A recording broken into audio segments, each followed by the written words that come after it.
నమస్తే. ఇది కథ కాదు జీవితం కార్యక్రమానికి స్వాగతం.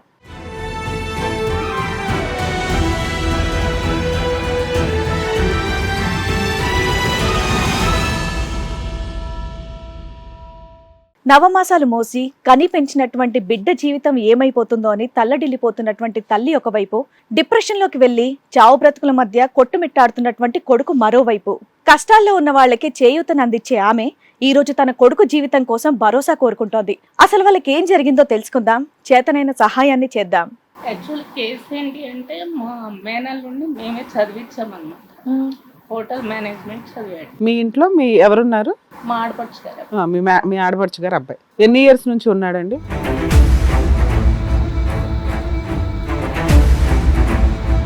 పేరెంట్స్ చెప్పొస్తానని సమ్మర్కి వెళ్ళాడు. వెళ్ళిన ఆయన మ్యారేజ్ ఫిక్స్ ఏ సంవత్సరం అండి ఇది? ఇది 16లో. అతని పెళ్లి టైంకి అతని ఏజ్ ఎంత? చాలా చిన్న. 22 years. అంత చిన్న అబ్బాయికి ఎందుకు పెళ్లి చేశారు? వాళ్ళ మదర్ చేసింది, చేసుకున్నాడు. చదువు అప్పుడే కంప్లీట్ అయ్యిందండి. అంత చిన్న పిల్లోడికి పెళ్లి అవసరం ఏంటి?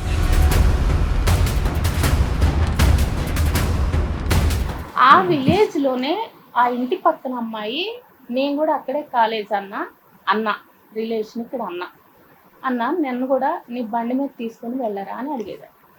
అమ్మాయి వాళ్ళ మదర్ కూడా పిలిచి బండి ఎక్కించి పంపించారు.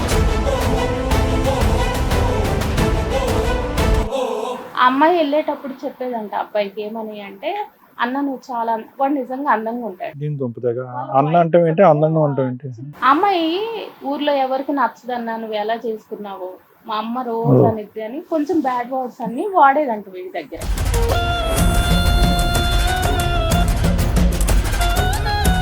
రోజు ఈవినింగ్ ఫోన్ చేసి నాకు కడుపులో నొప్పిగా ఉందన్న, కొంచెం మీ ఇంటికి వస్తాను, నేను మీ ఇంటికి వచ్చి టీ పెట్టుకొని తాగి కాసేపు రెస్ట్ తీసుకుందాం అనుకుంటుంటే రారా బుజ్జి అని చెప్పాడు. ఒక 1 week వెళ్ళిందంట. అమ్మాయికి వెళ్తూ కొద్దిగా ఏదో బాగాలేక అమ్మాయి వాళ్ళ అమ్మ ఇంట్లో అబ్బాయి ఒక్కడే ఉన్నాడు.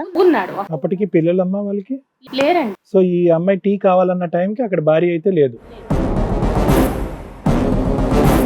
అలా అలా ఇద్దరు దగ్గర అయిపోయి ఒక లెవెల్కి వెళ్ళిపోయి ఏది అన్నా చెల్లెలు అనుకుంటూనే రూమ్స్కి వెళ్ళడము, ఫోటోలు, బీభత్సమైన వీడియోలు తీసుకున్నారు, రకరకాల వీడియోలు. ఇంకా ఎంతకాలం ఈ ప్రయాణం బాగానే 1 year పైన నడిచిందంట.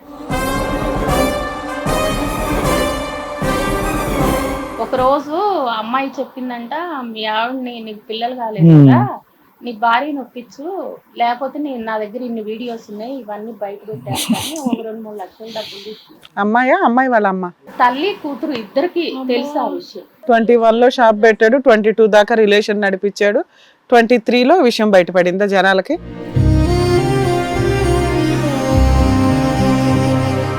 అమ్మాయే ఆడికి పెళ్ళయిందని తెలిసి వచ్చింది, అన్నయ్య అని పిలుస్తూ ఇంట్లో అన్ని రకాల ఫుడ్లు వండి పెట్టింది, అన్నయ్య అని పిలుస్తూ పక్కెక్కి పడుకుంది. సంవత్సరం పాటు వాళ్ళిద్దరికి ఫిజికల్ రిలేషన్ ఉంది. ఇదిగోండి ఫోటోలు. అయితే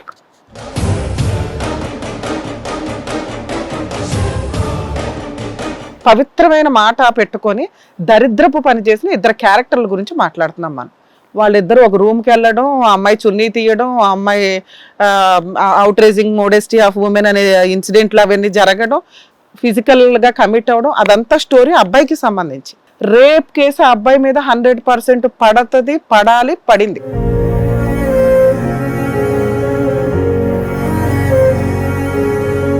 ఈ కేసుతో నేను చాలా సార్లు సఫర్ అయ్యి ఒకసారి సూసైడ్ కూడా అటెంప్ట్ చేశాను. నేను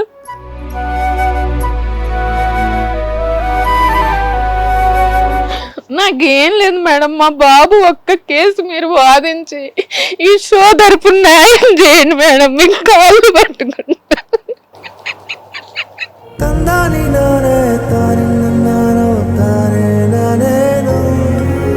ఈ కార్యక్రమంలో మనతో పాటు ఉన్నారు ప్రముఖ హైకోర్టు అడ్వకేట్ రమ్యాకుల గారు. నమస్తే మేడం. నమస్తే.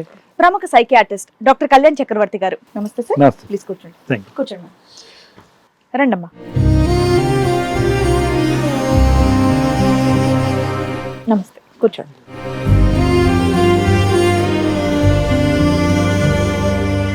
నమస్తే. చెప్పండమ్మా, ఇక్కడి వరకు రాగల కారణం ఏంటి?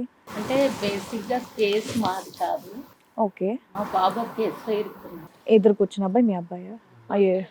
కొడుకు ఆయన యాక్చువల్ కేసు ఏంటి అంటే మా మేనల్ నుండి మేమే చదివించామన్నమాట. హోటల్ మేనేజ్మెంట్ చదివాడు మా దగ్గర ఉంది. ఆయన స్టడీ అయిపోగానే మ్యారేజ్ చేసుకున్నాడు మా బావగారు అమ్మాయిని. మీకు మ్యారేజ్ ఎన్ని ఇయర్స్ అయిందండి?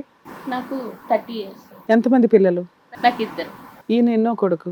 ఫస్ట్ మీ ఇంట్లో మీ ఎవరున్నారు? మేనల్లుడు. మీ మేనల్, మీ అన్నగారి అబ్బాయి, మా ఆడపడుచు గారు. మీ ఆడపడుచు గారు అబ్బాయి ఎన్ని ఇయర్స్ నుంచి ఉన్నాడండి? ఆయన 2012, 13, 14, 15 హోటల్ మేనేజ్మెంట్ 4 years మా దగ్గర ఉండి చదువుకోవడానికి హైదరాబాద్ లో ఉన్నాడు. మీరు అకామిడేషన్ ఇచ్చారు. అతనికి 18 years నుంచి 20 years అనుకోవచ్చు, ఆ వయసు మధ్యలో చదువుకున్నాడు. అంతే కదమ్మా? సరే చెప్పండి అమ్మా. అబ్బాయి ఆ ఏజ్ లో మా దగ్గర చదువుకున్నాడు. చదువుకున్న అబ్బాయి చాలా మంచి పిల్లోడే. సో అబ్బాయి చదువు అయిపోగానే వాళ్ళది విలేజ్. అదే అప్పుడులో హైదరాబాద్ లో ఎవరైనా ఉంటే చుట్టాలు ఇళ్ళకి వచ్చి అక్కడే ఉండి చదువుకుంటూ ఉండేవాళ్ళు. ఓకే. మేనమామ కాబట్టి మా దగ్గరే ఉన్నాడు అబ్బాయి. చదువు అయిపోయింది. అబ్రాడ్ జాబ్ సర్చింగ్ కూడా వచ్చింది. అబ్రాడ్ లో జాబ్ కూడా ఆయనకి ఓకే అయింది. పేరెంట్స్ కి చెప్పొస్తానని సమ్మర్కి వెళ్ళాడు. వెళ్ళిన ఆయన మ్యారేజ్ ఫిక్స్ చేసుకున్నాడు. ఇది 16 లో. ఆయన 13, 14, 15 స్టడీ అయిపోయింది. 16 లో మ్యారేజ్ అయింది. మ్యారేజ్ చేసుకున్నాడు.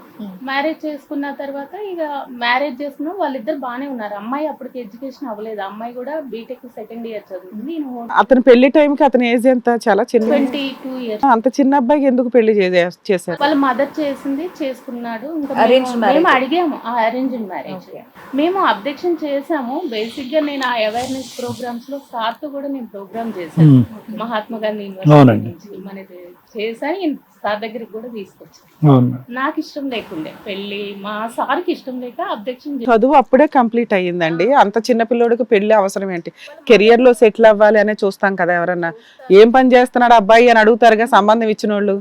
వాళ్ళకి వీళ్ళకి తెలిసే చేసుకున్నారు. సొంత మేనమామ కూతురు. మరి ఎవరు పోషిస్తారని? ఓకే, అత్తగారి ఇంట్లో ఉంటది. అట్లా కూడా ఏం కాదు. అబ్బాయి అబ్రాడ్ వెళ్ళి జాబ్ చేస్తాడు. ఈ అమ్మాయి బీటెక్ 2 years కంప్లీట్ అయినాక ఇద్దరు బయట వెళ్ళి సెటిల్ అవ్వాలనేది మ్యారేజ్ అప్పుడు థాట్. అది ఓకే. వాళ్ళ అమ్మాయి ఎందుకు చేస్తా అనుకుందో మనకు అసలు ఇష్యూ తెలియదు. కొద్దిగా మేము ఆర్గ్యూ చేసినా ఆమె పట్టించుకోలేదు. సరే అది వాళ్ళ ఇంటి పర్సనల్ కాబట్టి మేము కూడా లైట్ తీసుకున్నాం. పెళ్ళి అయిపోయింది. అబ్బాయి అబ్రాడ్ వెళ్ళాడు. 1.5 year ఏమో అక్కడ ఉన్నాడు. ఈ లోపల అమ్మాయిది బీటెక్ అయిపోయింది. అమ్మాయి కూడా హాస్టల్లో ఉండి చదువుకుంది. ఆ అమ్మాయి చదువుకోగానే అబ్బాయి హైదరాబాద్ వచ్చేసాడు. వచ్చేసి ఇక్కడ హోటల్స్ లో జాబ్ చేస్తున్నారు. ఇద్దరు బాగున్నారు. చాలా అండర్స్టాండింగ్, మంచి పేరు అన్నమాట. సరే చిన్న వయసులో చేసిన వాళ్ళు అర్థం చేసుకుని హ్యాపీగా ఉంటున్నారు కాబట్టి ఎవరు ఇన్వాల్వ్ కాలేదు. వాళ్ళిద్దరు బాగున్నారు. దాని తర్వాత కరోనా వచ్చింది. ఆ టైంలో హోటల్ మేనేజ్మెంట్ జాబ్లన్నీ క్లోజ్ అయిపోయాయి. ఆ టైంలో ఆయన విలేజ్కి వెళ్ళిపోయాడు. వాళ్ళ మదర్ వాళ్ళ ఇంటికి, తల్లిదండ్రుల దగ్గర ఉన్నాడు. ఆ టైంలో వాళ్ళకి వచ్చిన థాట్ ఏంటంటే మళ్ళీ హోటల్స్ ఓపెన్ అయ్యి జాబ్ చేసి ఇంత రిస్క్ ఎందుకు, మాకే దగ్గరలో ఏదన్నా నువ్వు బిజినెస్ పెట్టుకొని ఒక కిరాణా షాప్ పెట్టుకున్నాం. ఓకే. ఏ ఊర్లో అమ్మా? కరీంనగర్లో పెట్టు. కరీంనగర్లో కిరాణా షాప్ పెట్టాడు సార్. మేము వాడు ఒక్కడేనా? వాళ్ళకి 3 అబ్బాయిలు 1 అమ్మాయి. ఓకే. వేరే కంట్రీలో సెటిల్ అవుదాం అనుకున్న వాళ్ళు కరీంనగర్ లో కిరాణా షాప్ పెట్టుకున్నారా? కిరాణా షాప్ పెట్టుకున్నారు. కిరాణా షాప్ పెట్టుకున్నప్పుడు ఇక మాతో కొంచెం నేను ప్రతిరోజు ఎడ్యుకేషన్ గురించి ఇలా చెప్తున్నాను కాబట్టి కొద్దిగా మమ్మల్ని కట్ చేశారు వాళ్ళు. కట్ చేసిన మీనింగ్ రీజన్స్ కాదు, జస్ట్ వర్డ్స్ అంటే రిలేషన్ కట్ చేశారు. నార్మల్ గా కట్ చేశారు. అంటే మీరు చదివించవచ్చు కదా అని మాట మీరు అన్నారు. పై చదువులు పంపించొచ్చా? కిరాణా షాపులు ఇవన్నీ ఎవరు చేస్తారు ఈ రోజులు? అదే అంత చదువుకున్న వాళ్ళు కొని ఇద్దరు జాబ్ చేస్తున్నా. అసలు మీరు ఇక్కడ ఎందుకు ఉంటున్నారని నేను ఆర్గ్యుమెంట్ చేస్తున్నాను. ఈ ఫంక్షన్స్ అట్లా కలిసి మీరు మంచి గురించి చెప్పినా కానీ వాళ్ళకి చెడుగా అనిపించింది. ఇక్కడ ఉండి చదువుకున్నాడు, ఫారెన్ వెళ్ళేసి వచ్చాడు. అమ్మాయికి కూడా చాలా సార్లు చెప్పాను, ఇది రైట్ కాదు, నువ్వు బీటెక్ స్టూడెంట్వి, నువ్వెందుకు అసలు నీ రిజ్యూమ్ పంపించు, నేను మాట్లాడతాను, నేను జాబ్. అమ్మాయికి మోటివేట్ చేసి అబ్బాయికి చేశాను.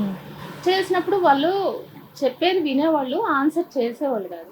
కొన్ని రోజుల తర్వాత మా హస్బెండ్ ఏంటంటే వాళ్ళ నాలెడ్జ్ ఎంత ఉందో అంతే తీసుకుంటారు, నువ్వెందుకు చెప్పాలా, మంచి ప్రతిరోజు ఎమ్మట పడతాం ఎందుకు, ఇది ఒక జాబ్ అనే. కానీ కొంచెం ఈయన అరిశారు నన్ను. నేను అప్పటి నుంచి వాళ్ళకి లేని దూరద మనకెందుకు అనేది మీ ఆయన ఉద్దేశం ఒక రకంగా. పైగా మీరు చెప్తున్న వాళ్ళ ఆడపడుచు ఫ్యామిలీ వాళ్ళు అసలు మామూలుగానే వినరు వద్దని చెప్తే కొంచెం మీ ఆయన కొంచెం జాగ్రత్త చెప్పారు మీకు. చెప్పి వద్దు ఇంకెప్పుడు కూడా వాళ్ళు కనిపించారనుకో ఈ తెలంగాణ సాంప్రదాయం ప్రకారం బాగా రెస్పెక్ట్ ఉంటుంది ఆడపిల్లలకి, అదే మెయింటైన్ చేయలేదు. అంతకు మించి నువ్వు ఏం మెయింటైన్ చేయదు. వాళ్ళకి వెళ్ళినప్పుడల్లా మీరు చదవండి, లేకుంటే ఇక్కడ స్కూల్ చదివే వాళ్ళని తీసుకొచ్చి గురుకుల్లో జాయిన్ చేయడం ఈ వేరే వాళ్ళకి చేయి, కానీ మా ఫ్యామిలీలో చేయదు. అదే నేను అనేది అదే. నేను అలా చేసేదాన్ని, అందరికి నవోదయ రాయించడం, గురుకులు రాయించడం. మీరు చెప్పేది బయట వాళ్ళు వింటారు కానీ ఇప్పుడు మీరు చెప్తున్న రిలేషన్ లో కష్టం లేండి. ఓకే ఈయన అదే నాకు చెప్పండి అమ్మా, చెప్పండి. చెప్పొద్దండి, అలా చెప్పొద్దండి. వాళ్ళు కిరాణా షాప్ పెట్టుకొని బాగానే ఉన్నారు. బాగున్నారా ఎలా ఉన్నారు మాకు తెలియదు మేడం. కిరాణా షాప్ అయితే పెట్టుకున్నారు, ఉంటున్నారు కరీంనగర్లో. ఈ లోపల ఏమైందంటే మాకు ఒక ఫ్రెండ్ ద్వారా ఈ మాల్గూడెంస్లో జాబ్స్ పడ్డాయి, రైల్వేలో అప్లై చేసుకోమని చెప్పారు. మా బాబుకి అప్లై చేశాం. నాకు ఇక్కడ వాడి మీద చదువుకున్నోడు కిరాణా షాప్ అనే బాధ ఎక్కువ ఉండేది నాకు. అతను బాధపడుతున్నాడమ్మా. ఒకటి నేను మిమ్మల్ని అడగలను. అతను పడట్లా, వాళ్ళ అమ్మ నాన్న పడట్లా, మీ ఆయన పడట్లా, మీకు ఎందుకు అమ్మా? కాదు కానీ నేను ఒక్కదాన్నే.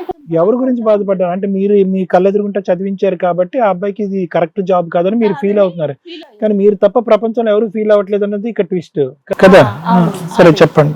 నేను ఒక్కదాన్నే. సో బాబుకి అప్లై చేశారు, ఆ అబ్బాయిని కూడా అప్లై చేశారా? చెప్పినాక కూడా మేడం చెప్పినాక కూడా దొంగసాటుగానే వాళ్ళకి ఫోన్ చేసి మీరు కిరాణా షాప్ వద్దు, అప్లై చెయ్యి, నీకు నేను సపోర్ట్ చేస్తా, ఏదున్నా నేను చూసుకుంటా, ఇవన్నీ సలహాలు ఇచ్చేదా. మీ సన్ లాగే ఆల్మోస్ట్ ఆ అబ్బాయి. అదే ప్రేమ ఉండేది కూడా. ఏ సంవత్సరంలో అమ్మాయి అప్లై చేసింది? ఇది 2021లో మేడం చేసాము. అది అప్రూవల్ వచ్చింది, బట్ అది గూడెమ్స్ లో టెంపరరీ అది పర్మనెంట్ తీసుకోరు. అది ఆ ప్రాసెస్ జరుగుతుంది. దాని ట్రైనింగ్స్ అనేది ఇచ్చారు. ఆ ట్రైనింగ్ పీరియడ్ లో అంతకంటే ముందు ఇది ఒక స్టోరీ. ఈ అబ్బాయి కిరాణా షాప్ పెట్టేటప్పుడు విలేజ్ నుంచి కొద్ది రోజులు సిటీకి వచ్చాడంట. ఏది ఆ విలేజ్ లోనే ఆ ఇంటి పక్కన అమ్మాయి, నేను కూడా అక్కడే కాలేజ్ అన్న రిలేషన్ ఇక్కడ అన్న నన్ను కూడా నీ బండి మీద తీసుకొని వెళ్ళరా అని అడిగేది. అమ్మాయి వాళ్ళ మదర్ కూడా పిలిచి బండి ఎక్కించి పంపించారు. అమ్మాయి ఏజ్ ఎంత? అమ్మాయి ఏజ్ 21-22 ఇయర్స్ ఉంటాయి అమ్మాయికి. సరే వీళ్ళిద్దరు అలా వెళ్ళి, మాకు అసలు ఆ స్టోరీ ఎప్పటికీ తెలియదు. ఇదంతా జాబ్ వచ్చిన తర్వాతేనమ్మా? సారీ మిమ్మల్ని ఇంటరప్ట్ చేయ. జాబ్ వచ్చిన తర్వాతేనా? జాబ్ రాకముందే. ఓకే.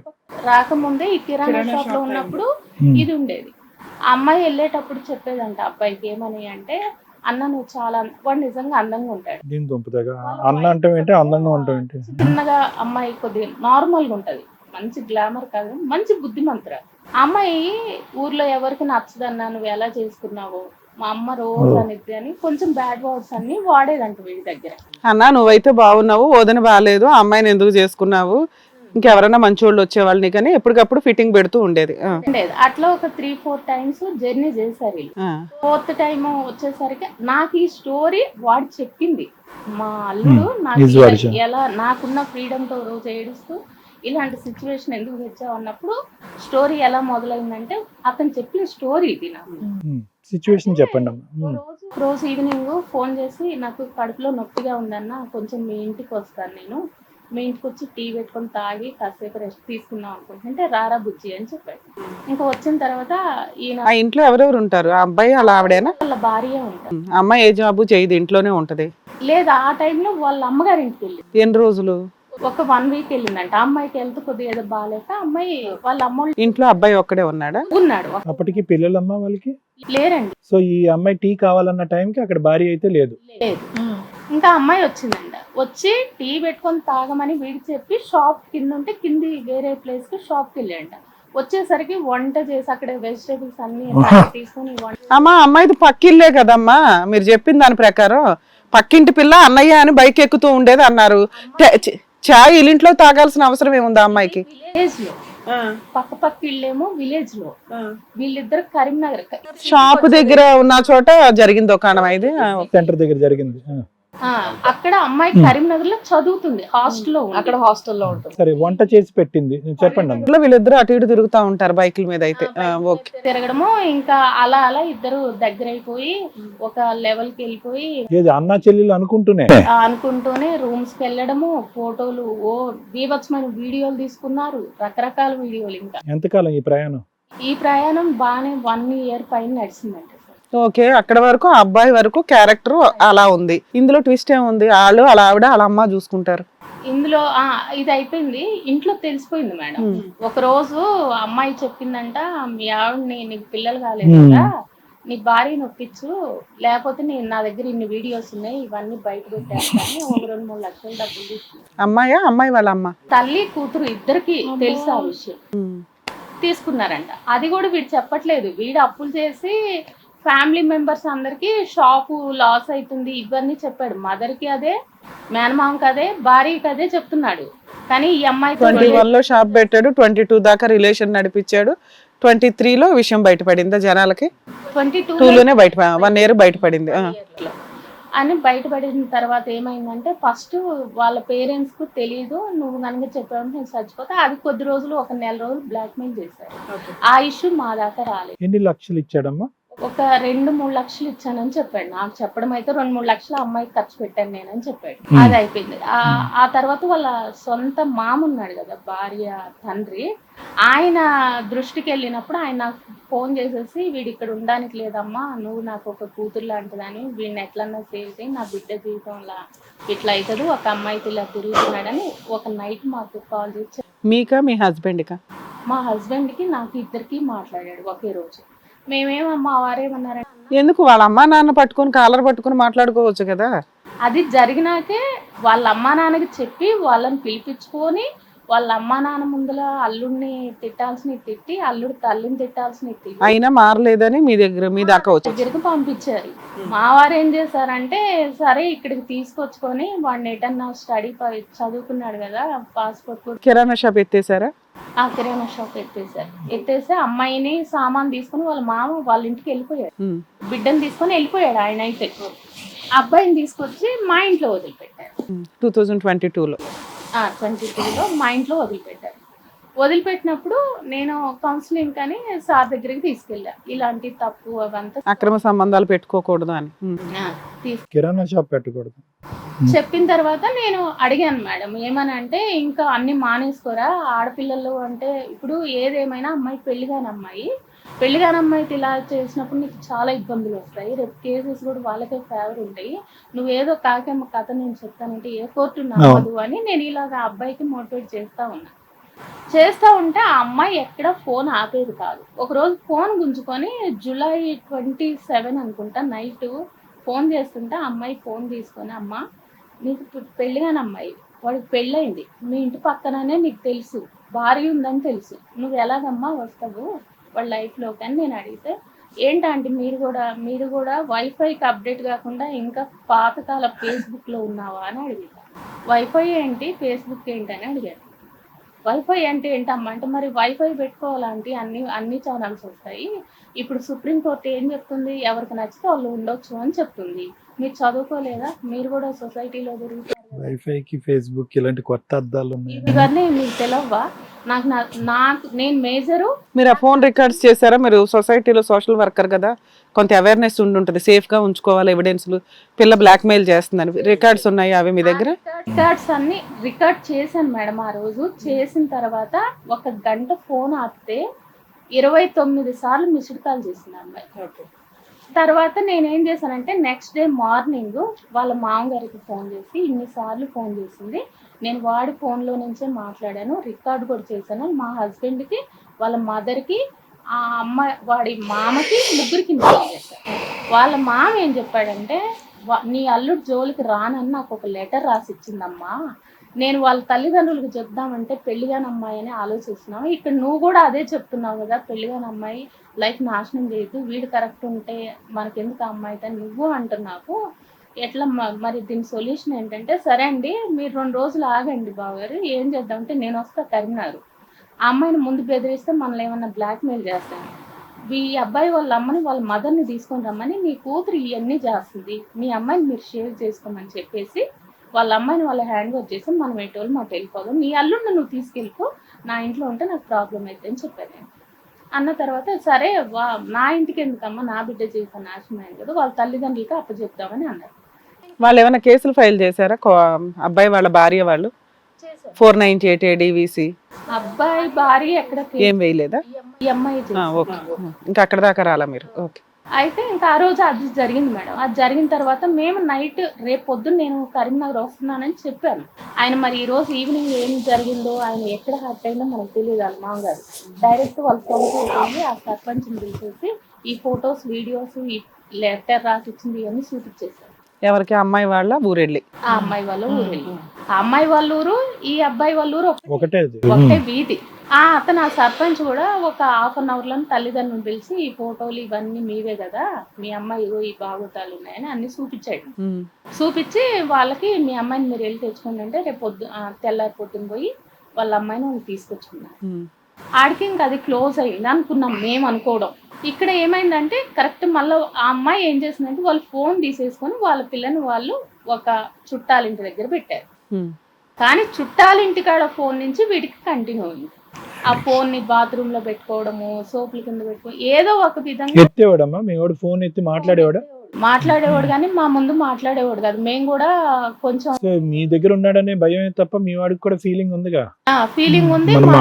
అతను మాట్లాడేవాడు. అమ్మా ఇప్పుడు మీరు ఎప్పుడైతే నెక్స్ట్ రోజు కరీంనగర్ వస్తాను అన్నారో మీ మేనల్లుడు వాళ్ళ మామగారు అమ్మాయి వాళ్ళ ఊరెళ్ళి వీళ్ళని వాళ్ళని పిలిపించి పంచాయతీ పెట్టారు.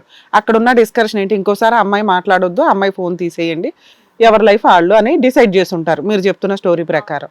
అక్కడ మళ్ళీ అమ్మాయి ఎక్కడికో వెళ్ళింది, అక్కడ ఫోన్ పట్టుకుని సీక్రెట్ గా ఇతనికి ఫోన్ చేస్తుంది. ఆ ఫోన్ చేసే టైంకి అబ్బాయి మీ ఇంట్లోనే ఉన్నాడా? మా ఇంట్లో. మీ ఇంట్లో ఎన్ని మంత్స్ ఉన్నాడమ్మా అతను? దాదాపు 6 months ఉన్నాడు. ఓకే, 6 months ఉన్నాడు. మా ఇంట్లోనే ఉన్నాడు ఆ ఫోన్ చేసేటప్పుడు. నేను మళ్ళీ గమనించి వాళ్ళకి చెప్పాను అనమాట. అప్పుడు నా దగ్గర నుంచి ఫ్రెండ్ రూమ్కి వెళ్ళి 2 months ఉన్నాడు. ఓకే. ఏది నేను ఇక్కడ ఉంటే ప్రాబ్లమ్స్ వస్తాయి అన్నప్పుడు ఒక ఫ్రెండ్ రూమ్కి వెళ్ళి ఒక 2 months ఉంది. ఇవన్నీ బయట జరుగుతున్నాయి. భార్య భర్తలు ఎందుకు కలిసి ఉంచాలని అనుకోలేదు? వాళ్ళ మామగారు ఒప్పుకోవట్లేదా కూతుర్ని పంపించడానికి? మరి కేసులు కూడా ఏం వేయలేదు కదా, ఆయన ఉద్దేశం ఏంటి? ఆ గొడవ పంచాయతీ కాడ ఆగిపోయింది మేడం. ఊర్లో పెద్ద మనుషులు అనేది విలేజ్ లో ఎలా ఉంటదంట నాకు కూడా తెలియదు ఈ కల్చర్. నేను కూడా ఫస్ట్ టైం వింటాను. నేను ఇప్పుడు నాకున్న ప్రాబ్లమ్స్ నేను డైరెక్ట్ గా ఎవరికి చెప్పడానికి లేదు. ఊర్లో 4 పెద్ద మనుషుల్ని ఎంచుకోవాలంట. ఆ ఎంచుకున్న వాళ్ళకే చెప్తే వాళ్ళే మొత్తం కొన్ని డబ్బులు తీసుకొని సెటిల్మెంట్ లాగా చేస్తారు. వీళ్ళు ఒక పెద్ద మనిషిని తీసుకొచ్చుకున్నారు. అమ్మాయి వాళ్ళు ఎవరు పెద్ద మనుషులు పంచాయతీ ఏం పెట్టలేదు. వాళ్ళు ఏం చేశారంటే డైరెక్ట్ గా ఈ పెద్ద మనిషిని ఎవరి ద్వారా పెట్టుకున్నారు, ఈ సొంత భార్య ఆ అమ్మాయి లైఫ్ ఆ అమ్మాయి చూసుకుంటది, నా భార్య నాకు పంపించండి నేను బాగానే చూసుకుంటే ఇది వరకు ఇట్లాగంటే పిల్ల తండ్రి ఏమన్నాడంటే నాకు మేనల్లుడు నమ్మి ఇచ్చాను, నువ్వు నమ్మకంగా ఉండి ఎంత మోసం చేసినప్పుడు రేపు నిర్దాక్షిణం వదిలేసేయటాన్ని వెళ్ళిపోయావు అనుకో, నా బిడ్డ పరిస్థితి ఏంటి? పిల్లలైతే ఇప్పుడు అనుకో అమ్మాయికి 26 years, నువ్వు ఏదన్నా చేస్తే నాకు డైవర్స్ ఇచ్చేయి, నా బిడ్డకి నేను అబ్రాడ్స్ పంపించేసుకుంటాను. అమ్మాయి బీటెక్ చదువుకుంది, నేను నమ్మను అనేది ఆయన మామగారు ఆర్గ్యుమెంట్. ఇది కూడా కేసు దాకా వాళ్ళు వెళ్ళలేదు, కేసు దాకా వీళ్ళు వెళ్ళలేదు. ఈ అమ్మాయి ఏం చేసిందంటే పోలీస్ స్టేషన్కి వెళ్ళేసి. ఎప్పుడు వెళ్ళింది? ఆల్రెడీ 2 months ఫోన్లు మాట్లాడుకుంటూ ఉన్నారు, మీకు ఇబ్బంది అనిపించింది, వెళ్ళి వేరే రూమ్ లో ఉంటున్నాడు ఫ్రెండ్స్ దగ్గర. ఇక అక్కడ ఇంకా రిపీటెడ్ గా ఫోన్లు ఎక్కువైపోయినాయి. 22 10వ నెలలో అక్టోబర్ 9వ నెల దసరా పండుగ సెలవులప్పుడు ఈ అబ్బాయి ఊరు వెళ్ళాడు. అక్కడికి వెళ్ళిన తర్వాత అమ్మాయి వెళ్ళి కేసు పెట్టింది. ఏమనంటే మేమిద్దరం ఫ్రెండ్లీగా ఉండి కొన్ని చాలా ఫొటోస్ వీడియోస్ అంటే పోలీసులకి చెప్పడం అలా చెప్పుకున్నారు, ఇలా ఉన్నాయి అవి డిలీట్ చేస్తే మా అమ్మాయికి మేము పెళ్లి చేస్తాం, అబ్బాయి దాంట్లో ఉన్నాయి. అప్పుడు వాళ్ళు పిలిచి ఈ అబ్బాయిని అమ్మాయి పెళ్లి చేసుకుంటుంది అంటే వేరే పెళ్లి, నీకు ఆ అమ్మాయి లైఫ్లోకి నువ్వు రా మాకు అని చెప్పేసి వాయిస్ మెసేజ్లు వాయిస్ రికార్డ్స్ అన్ని డిలీట్. ఇవన్నీ మీకు తెలియదమ్మా? అంటే ఈ అబ్బాయి ఇదంతా స్టోరేజ్ పెట్టుకున్నాడు ఇతను ఫోన్ లో అప్పటి వరకు అనేది మీకు తెలీదా? తెలియదు సార్. మరి మీరు మీ వాడిని కాపాడదామని ట్రై చేస్తున్నారు, వాడు మీకు టోపీ వేయాలని ట్రై చేస్తున్నాడు కదా. ఇప్పుడు ఆ అమ్మాయి ఫోన్ చేస్తుంది 100 సార్లు మిస్డ్ కాల్ అని అంటున్నారు, కానీ ఫోన్ చేసినప్పుడల్లా మీ అబ్బాయి ఎత్తుతున్నాడు మేనల్లుడు. నెంబర్ 1. నెంబర్ 2 ఏంటంటే కనుక ఇంకా అతని దగ్గర ఉన్నాయిగా రికార్డ్స్ అవన్నీ. ఫొటోస్ కొన్ని స్టోరేజ్ ఒకటే PDF దొరికింది సార్, చాలా వీడియోస్ ఉండే అవన్నీ డిలీట్ చేశారు. తీసుకోండి మేడం.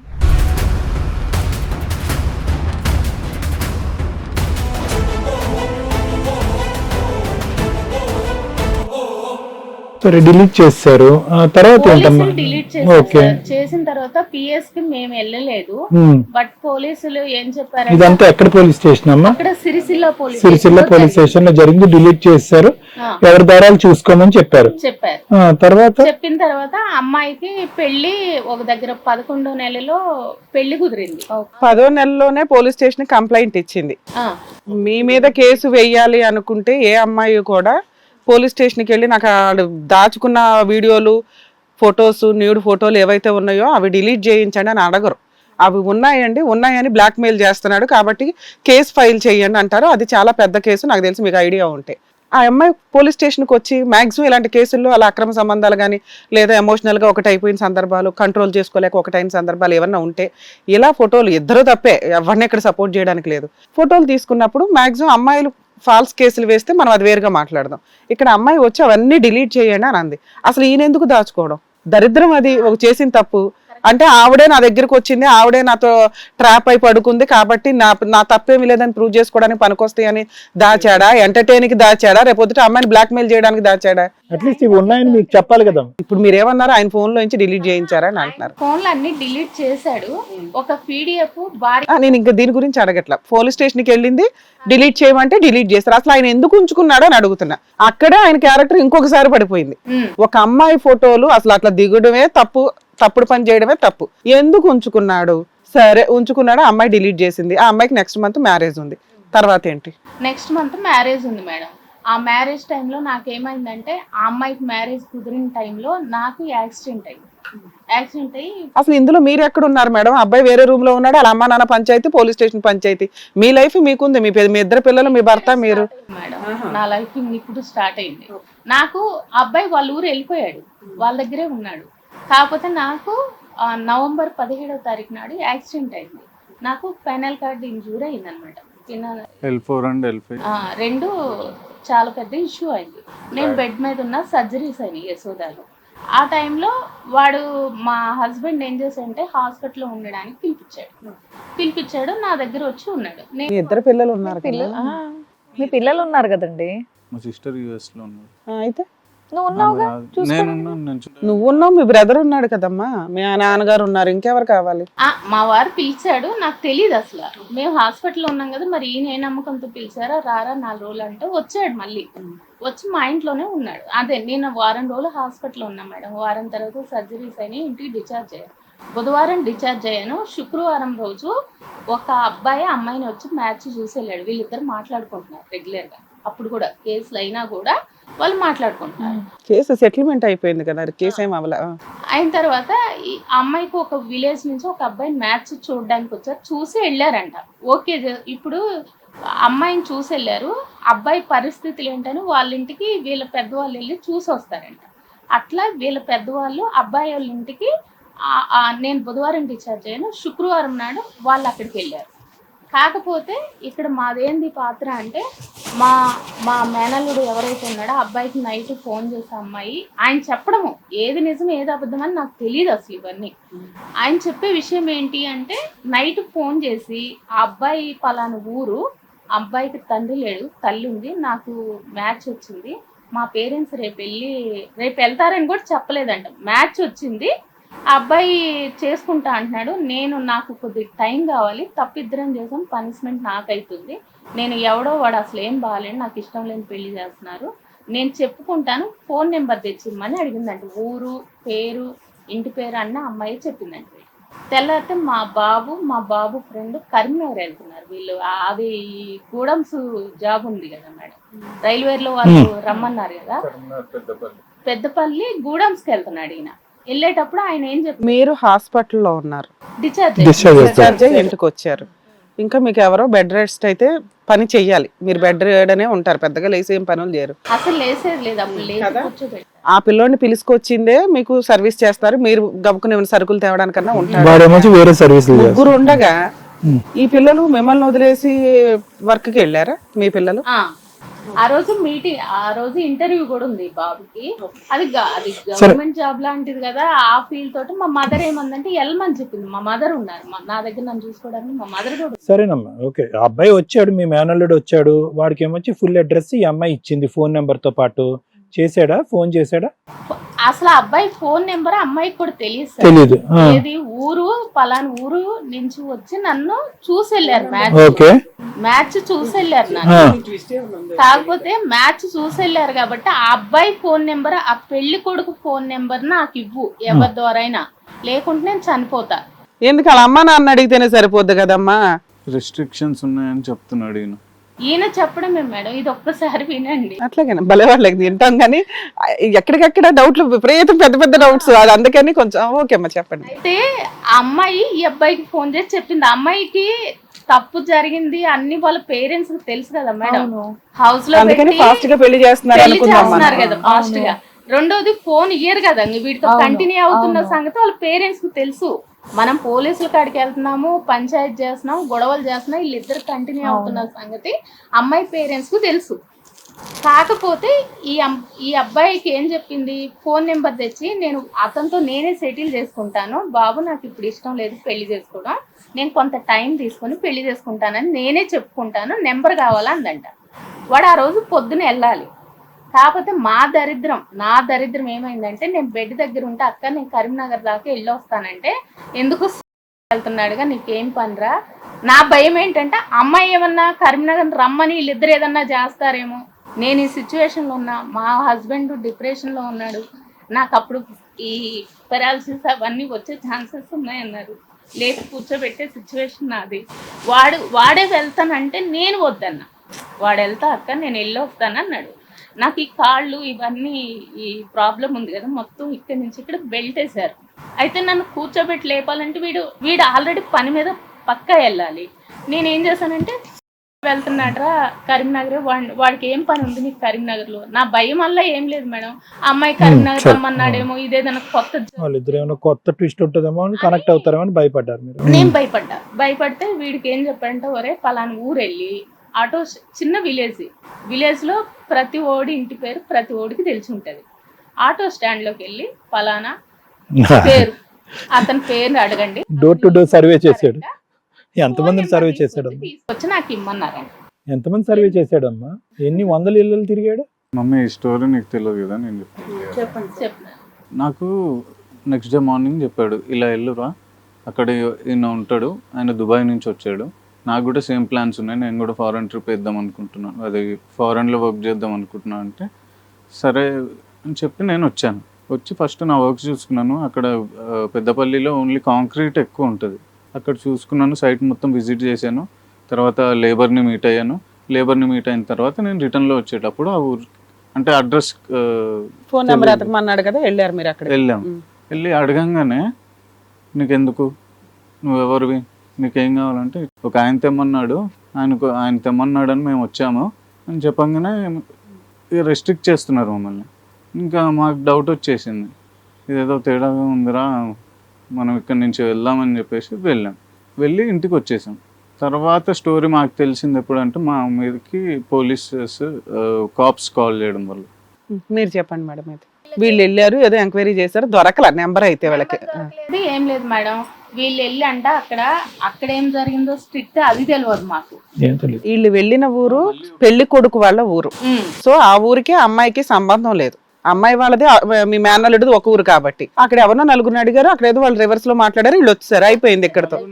ఎందుకు ఎవరు ఏంటి అన్నారు. వీళ్ళకి తెలిసిన మ్యాటర్ ఏంటంటే, ఆ పెళ్లి కొడుకు కాదు, నా ఫ్రెండ్ దుబాయ్ హోటల్ మేనేజ్మెంట్ లో జాబ్ చేసి వచ్చాడు, మమ్మీ డాడీ నన్ను బయటకు వెళ్ళిపోమంటున్నారు కదా, ఆడికాడికి వెళ్ళి ఫోన్ నెంబర్ తీసుకురా, నేను జాబు. అదేలేండి, మీ మేనల్లుడు అట్లా చెప్పాడు ఆ పిల్లోడికి, మీ అబ్బాయికి? ఈ అబ్బాయికి అలా చెప్పాడు. వీడి ఫ్రెండ్ వెళ్ళారు, ఇద్దరు వెళ్ళిన తర్వాత వాళ్ళు ఏం చేశారు, ఊరు చివరికి వచ్చాక వెళ్ళిన ఒక ఫోటో తీసుకొని ఆ ఫోటో తీసుకెళ్ళి రేప్ కేసు పెట్టారు. ఎవరి మీద రేప్ కేసు? ఏమ్మా వీళ్ళిద్దరి మీద రేప్ కేసా? ఇప్పుడు కొత్తగా రేపే ఉందమ్మా, ఎప్పటి నుంచో రేప్ అవుతుంది. సురేష్ అబ్బాయి ఎవరైతే అబ్బాయి, వీళ్ళిద్దరు ఫోటోలు ఎక్కడ ఉన్నాయమ్మా? ఆ పెళ్లి కొడుకు వాళ్ళ ఊర్లో ఉంటాయి. ఊర్లో కూడా ఊర్లో అమ్మ వీళ్ళు ఇప్పటికీ 1,00,000 ఫోటోలు తీసుకున్నారు, 1,00,000 రాత్రులు గడుపుంటారు వీళ్ళు. ఇప్పుడు కొత్తగా రేప్ చేసేది ఏముంది? పెట్టారు సార్, ఆ కేసు పెట్టారు. ఇంకా కట్ చేస్తే మేడం, కేసు పెట్టారు కదా, ఆ రోజు మాకు పెద్ద మనుషుల నుంచి నాకు బెడ్ మీద ఉన్న. ఎవరి మీద పెట్టారమ్మా? మా బాబు మీద, మా ఆడపడుచు మీద, వాళ్ళ భర్త మీద, ఆ అబ్బాయి మీద, వీళ్ళ ఫ్రెండ్ మీద అందరి మీదనా రేప్ కేసా? అంటే రేపు ఒక్కళ్ళేనండి వీళ్ళంతా ఎంకరేజ్ చేసినట్టు. encourage చేశారు. వీళ్ళేమో పెళ్ళే కుదిరిందట, పెళ్లి చెడగొట్టేశారండి. మీరు ఎంత రాంగ్ స్టేట్మెంట్ ఇస్తున్నారో తెలుసా? చదువుకున్న వాళ్ళు, సొసైటీ తెలిసిన వాళ్ళు అందరి మీద రేప్ కేసు పెట్టారండి అంటే ఇప్పుడు అట్లాగే నవ్వుతారు అందరు. అందరి మీద రేప్ కేసు పెట్టాల, అబ్బాయి మీద రేప్ కేసు పెట్టారు, మిగతా వాళ్ళు వాళ్ళ క్రైమ్ ఆఫ్ పాత్ర ఎంత ఉందో వాటి మీద పెట్టినట్టు లెక్క. ఆ అబ్బాయి మీద రేప్ కేసు పెట్టి ఇలా నలుగురిని కూడా ఇరికిచ్చిందండి అని చెప్పాలి. ఇది నా రిక్వెస్ట్, దయచేసి అట్లా చెప్పండి. ఎవరెవరు ఉన్నారమ్మా వాళ్ళు కేసు పెట్టింది? ఎవరెవరి మీద? మా బాబు, ఆ. మా అబ్బాయి A1 అండి. ఎవడు? ఆ అబ్బాయి మీ మేనల్లుడు A1. ఈ అబ్బాయి A2, A3 వాళ్ళ మదర్, A4 వాళ్ళ ఫాదర్, A5 మా బాబు. కేసు పేపర్స్ ఉన్నాయా మీ దగ్గర? A3 నువ్వు A2 ఉన్నావు నాన్న? A2 A3 వచ్చి రేప్ చేసినట్టు పెట్టలా, అక్కడ ఎంకరేజ్ చేసావు, సపోర్ట్ చేసావు అని పెట్టారా? లేకపోతే రేపు పాత్రలో ఈయన కూడా ఉన్నాడా? ఏమ్మా పిల్లోడు పరువు తీస్తావు.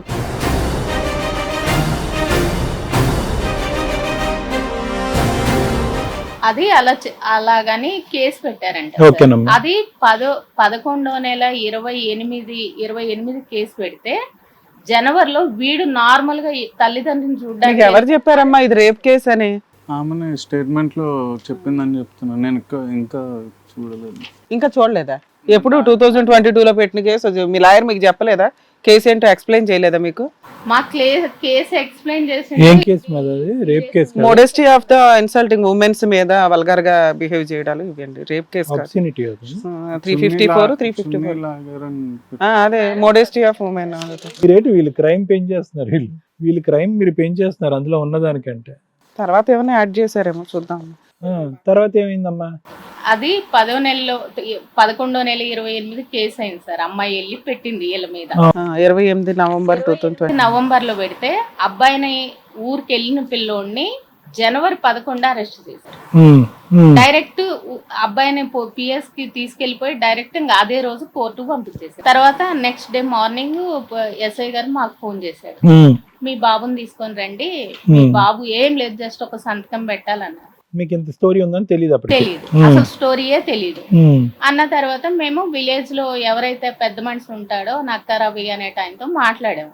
ఏమండి మీరు అప్పుడు అమ్మాయి కేసు వీళ్ళు ఏదో ఫోటో తీశారు అది ఇదని డబ్బులు కూడా తీసుకున్నారు కదా, సెటిల్ చేస్తాం. ఇక్కడ ఇంకోటి అండి, అబ్బాయి వాళ్ళకి ఒక 2 లక్షల రూపాయలు ఖర్చు అయింది, మాకు ఆ డబ్బులు ఇచ్చేస్తే వాళ్ళు ఆ కేసు పెట్టరంట అని ఈ మధ్యవర్తి డబ్బులు తీసుకున్నాడు. రవి అన్నట్టు బై హ్యాండ్ క్యాష్ తీసుకున్నాడు. తీసుకున్న తర్వాత మళ్ళీ కేసు పెట్టించాడు. ఈయన వ్యాపారం ఏంది అంటే ప్రతిరోజు డబ్బులు ఇవ్వాలి. అటు ఇటు 2 వైపులు తీసుకుంటాడా? 2 వైపులా. ఇప్పుడు నీకు ఈ రోజు చెప్తే ఈ రోజు నువ్వు నాకు డబ్బులు ఇవ్వాలి, నువ్వు ఇవ్వలేదనుకో వాళ్ళకి వెళ్ళి చెప్పి వాళ్ళ నుంచి తీసుకోవడం, మీకు సపోర్ట్ చేసి వాళ్ళని వదిలేదు. ఇదేదో ఒకటి జరిగింది. తర్వాత డైరెక్ట్ అబ్బాయి జైలుకి వెళ్ళిన తర్వాత మాకు భయం వేసింది. ఘోరంగా ఏంటంటే ఇంకా సడన్ గా ఈయనను కూడా సంతకమని పిలిచి పంపించేస్తారేమో. వెళ్ళాడా బాబు అసలు అక్కడికి? మీ అబ్బాయి వెళ్ళలేదు. యాంటిసిపేట్ బెయిల్ వేసుకున్నాం. Very good. వేసుకున్నాం, బెయిల్ వచ్చింది. బెయిల్ వచ్చినప్పుడు కూడా మిగతా అందరికి వేసారమ్మా? తర్వాత A2 A3 A4 అందరూ బెయిల్ వేసుకున్నారు? అందరూ బెయిల్ వేసుకున్నారు, అందరూ బెయిల్ తెచ్చుకున్నారు సార్. బెయిల్ అయిపోయింది. ఆ అమ్మాయికి అదే ఆ బెయిల్ వాడు జైల్లో రాకముందు వచ్చిన తర్వాత మొత్తానికి అమ్మాయికి పెళ్లి అయిపోయింది, వేరే పెళ్లి చేసుకుంది, పిల్లలు కానింది. ఈ కేసు ఇట్లా నడుస్తుంది.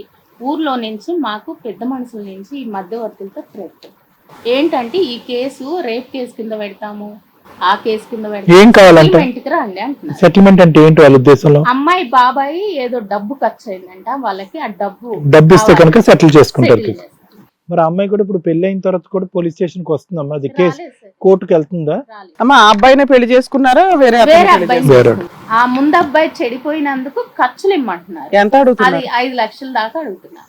ఇప్పుడు ఈ పెళ్లి చేసుకున్నోడికి తెలుసా మీ మేనల్లుడికి ఆ అమ్మాయికి మధ్యన ఉన్న కథ? అది మనకు తెలియదు. తెలియకుండా ఉంటుందా సార్? పిల్లలు మా అమ్మాయికి ఏమన్నా? ఒక అమ్మాయి మేడం, పాప కూడా పుట్టింది, ఇంకా తెలుసుడే ఉంది అన్ని కానీ. సరే మేడం చెప్పినాను. నీ జాబ్ సంగతి ఏంటి ఇప్పుడు? ఫ్రమ్ పాస్ట్ 9 years నుంచి నేను ఒక కంపెనీలో వర్క్ చేస్తున్నాను. 2014 పజాన్స్లో వర్క్ స్టార్ట్ చేశాను. తర్వాత డామినోస్కి. మ్యారేజ్ అయిందమ్మా మీకు? రైల్వే జాబ్ ఏమైంది? అది యాక్చువల్గా జనవరిలో ఫింగర్ ప్రింట్స్కి వచ్చారు మేడం. ఆ ఫింగర్ ప్రింట్స్కి వచ్చినప్పుడు ఆయనేమో జైల్లో ఉన్నాడు, ఈయనేమో బెయిల్ మీద ఉన్నాడు. ఇద్దరిని రిజెక్ట్ చేశారు. రిజెక్ట్ అయిపోయింది. ఇద్దరు రిజెక్ట్ అయిపోయిన తర్వాత ఈయన డిప్రెషన్కి వెళ్ళాడు. ఈయనకి యాక్సిడెంట్ అయింది. ఆ హెడ్ అంతా పగిలిపోయింది. ఆ కళ్ళు తీసి ల్యాబ్లో పెట్టారు 6 నెలలు. ఈ మధ్య సర్జరీ అయింది. కళ్ళు రీప్లేస్ చేసేసారు అంటే లెఫ్ట్ సైడ్ లెఫ్ట్ సైడ్. ఓహో, నాకు అది తెలియట్లే, అందుకే ఇటే సైడ్ చూస్తున్నాను. స్వెల్లింగ్ ఇక్కడ నుంచి అదంతా హెయిర్ తో కవర్ అయిపోయింది. ఇక్కడ వరకు 218 స్టిచెస్ పట్టాయి, 2 operations. RTA road traffic accident. అది అట్ 2 AM యాక్సిడెంట్ అయిందా? Early morning. Rainy season, full rainy season. నువ్వు బైక్ మీద ఉన్నావు. Electric bike. కేసు అయిన తర్వాత కేసు అయిన తర్వాత ఆ రోజు నైట్ ఈ కేసు విషయంలో మా హస్బెండ్ ఏంటంటే, కొంచెం మేమిద్దరం బయట అవేర్నెస్ తిరిగే వాళ్ళం, మనం మంచి చేస్తే ఇలా అయింది, కేసులో ఇరుక్కున్నాడు వీడు, అట్లా డిప్రెషన్ మా ఇద్దరిలో మెయింటైన్ అవుతుంది మేడం. కొంచెం పోలీసులు కూడా ఆ టైంలో మమ్మల్ని డబ్బుల కోసం, ఈ పెద్ద మనిషి అనైనా వాళ్ళు కొంచెం వాల్యూస్ ఉన్న వాళ్ళని హెరాస్ చేయండి, డబ్బులు ఇస్తారంటే పోలీసులు కూడా అదే రకంగా మమ్మల్ని మీకు అన్నీ తెలుసు, పిఎస్కి పిలిచి సీప్గా మాట్లాడడం, మీకు అన్నీ తెలుసు, మీ అబ్బాయి ఎలా వెళ్ళాడు, పెళ్లి చెడగొట్టడానికి వెళ్ళాడా, అలా పంపించారా, మీరు చేసే అవేర్నెస్ ఇది, ఇట్లాంటివి మేము తట్టుకోలేకపోయామన్నమాట. ఇంకా అది మా బాబు కనపడ్డప్పుడల్లా మా వారు రోజు నీ మూలానే మమ్మీ నేను సఫర్ అవుతున్నాము, మాకు అలవాట్లు లేవు, మమ్మీ ఒక సొసైటీకి ఆన్సర్గా ఉంది, నేను అసలు డ్రింక్ స్మోక్ అలాంటివి నేను దగ్గర రానివ్వను, అలాంటి వ్యక్తులు అంటే నాకు నచ్చరు, ఇలాంటి ఫ్యామిలీని పోలీస్ స్టేషన్ దగ్గర ఈయన ఊరికే విసుక్కుంటుండేవాడు. బాబు మీద పాపం ఈ అబ్బాయి ఏం చేశాడమ్మా? ఇసుక్కోవడం ఒక మదర్ గా నేను తట్టుకోలేకపోయేదాన్ని. ఇంకా అడిగితే ఎవరినన్నా లాయర్ ని పెట్టి చేపించండి, ఎవరికన్నా అడుగుదామంటే నువ్వెళ్ళొద్దు, నీ కొడుకెళ్ళి ఒక అమ్మాయి పెళ్లి జరుగుతాం, మనకుంది ఆ ముద్ర, మన పిల్లలు అలాంటి వల్ల అని రోజు ఇదే బాధని, నేను డిప్రెషన్ కి వెళ్ళిపోవాల్సి వస్తుంది. నిజంగా చెప్పాలంటే ఒక్క ఎదవని కాపాడటం గురించి మొత్తం మీ కుటుంబం అంతా చిన్న భిన్నం అయిపోయింది. ఒక్క ఎదవని, వాడు నిజంగా ఎదవ.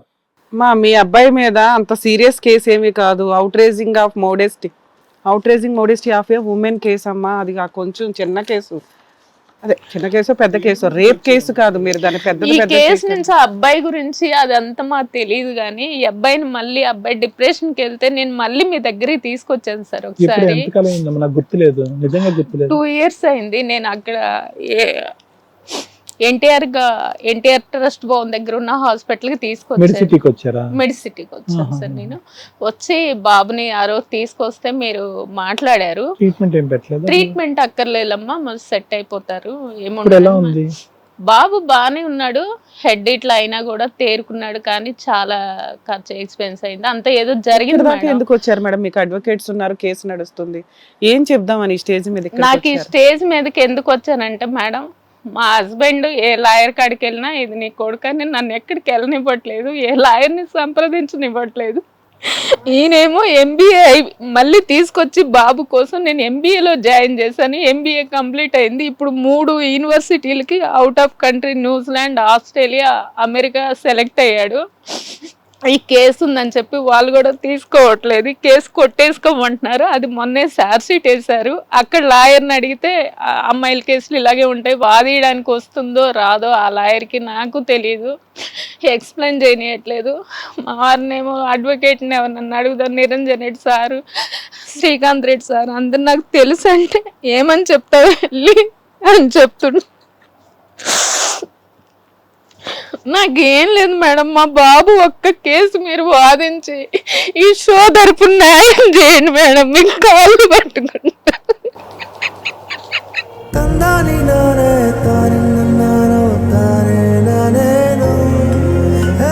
మీరంటే నాకు చాలా అభిమానం మేడం, నేను చాలా ఇయర్స్ నుంచి ఫాలో అవుతుంటాను, మీ ప్రోగ్రామ్స్ చూస్తుంటాను. సార్తో అయితే నాకు మీటింగ్స్, మేము ఒక 2-3 ప్రోగ్రామ్స్ సార్తో కూడా కలిసి చేశాను. నాకు మహాత్మా గాంధీ యూనివర్సిటీకి ఇన్విటేషన్ పంపిస్తే మహిళా అవేర్నెస్ వాళ్ళ జోన్ నుంచి నన్ను పంపించారు సార్ ప్రోగ్రామ్ కూడా.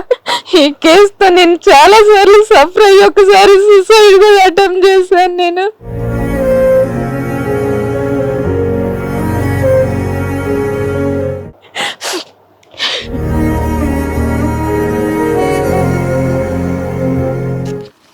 లైట్ తీసుకున్నాను. ఆ ఊర్లో వాళ్ళు ఏమంటున్నారంటే మా దగ్గర ప్రూఫ్స్ ఉన్నాయి, మేము అడ్వకేట్ పెట్టుకుంటాం అంటే ఏ ప్రూఫ్స్ ఉన్నా మేము తక్కువ క్యాస్ట్ వాళ్ళం, మాకు డబ్బులు ఇస్తేనేనని అమ్మాయి బాబాయ్ చాలా ఆర్గ్యుమెంట్ చేయడం, నిన్న కూడా ట్రెట్ కాల్ లాగా చేయించాడు మేడం. నువ్వేం చేయలేవు, నీకు 100 మంది కలెక్టర్. ఎవరు చేసే ట్రెట్ కాల్? అమ్మాయి వాళ్ళ బాబాయ్ ఒక మధ్యవర్తితో చెప్పాడంట, ఆమె ఏం చేయలేదు, ఆమె వల్ల ఏం కాదు, ఈ కేసు నేను చాలా వాళ్ళకి కావరాలు బాగున్నాయి, అహంకారం బాగుంది, ఇంకా కొన్ని రోజులు తిప్పుదాం, కొన్ని కేసులు వేసి అన్నారంట. నాకు భయం, అది నేను ఏ అడ్వకేట్ నాకు తెలుసు మేడం. కాదు, ఇప్పటి వరకు మీరు ఒక అడ్వకేట్ ని కలవకపోవటం అనేది కొద్దిగా ఈ రోజు కూడా బెయిల్ వేసుకున్నారు కదా యాంటిసిపేట్, తర్వాత కూడా వాళ్ళు అడ్వకేట్ ఉన్నారు, వాళ్ళకి ఫీజులు అవుతాయని వాళ్ళు. ఫీజుల గురించి ఆలోచన అంటే పెద్ద ఎక్కువ ఫీజులు ఉంటాయి సరే మేడం. మీకు కేసు ఎక్స్ప్లెయిన్ చేస్తాను, దాన్ని బట్టి మీరు డెసిషన్ తీసుకుందరు. అస్సలు టెన్షన్ తీసుకోకండి, కూల్ ఉండండి సార్. మంచితనానికి కూడా ఒక హద్దు ఉంటుంది అనేది నేను చాలా 2-3 చోట్లకి మనము వేదికల మీదకి వెళ్ళాము, ప్రసంగించాము. నా ప్రసంగాన్ని కూడా మీరు విన్నారు, అది నాకు గుర్తుంది. దేనికైనా ఒక హద్దు ఉంటుంది. ఇప్పుడు ఇక్కడ అందరికీ ఆశ్చర్యం, మొదటి నుంచి ఇప్పటి వరకు మా అందరికీ ఆశ్చర్యం కలిగేది ఏంటంటే అసలు కొడుకుల స్థానాల్లో మేనల్ని పెట్టుకుని చూసుకోవటం ఏంటి అనేది. అంటే అంత స్థాయి ప్రేమను పెంచుకున్నారు, దగ్గరుండి చదివించారు. దగ్గరుండి చదివించినందుకు మాకు ఈ శాపం అంటే కనుక, దగ్గరుండి చదివించినందుకు ఆ అబ్బాయి మీకు ఎటువంటి రుణం తీర్చుకున్నాడు అనేది ఇక్కడ ప్రశ్న. ఏం రుణం తీర్చుకున్నాడు వాడు? ఈరోజు మీరు ప్రశ్నించాలి, అడగాలి అంటే కనుక అసలు ఆ అబ్బాయిని అడగాలి. ఏంటి మీ అందరి జీవితాన్ని సర్వనాశనం చేశాడు. మీరు ఆ అమ్మాయిని అంటున్నారు, ఇప్పుడు ఆ అమ్మాయి ఇలా అండి అలా అంటున్నాడు. ఈక్వల్గా మీకు ఒక కథ వినిపించాడు ఆ అబ్బాయి, మొదటి నుంచి ఇప్పటి వరకు ఒక కథ వినిపించాడు.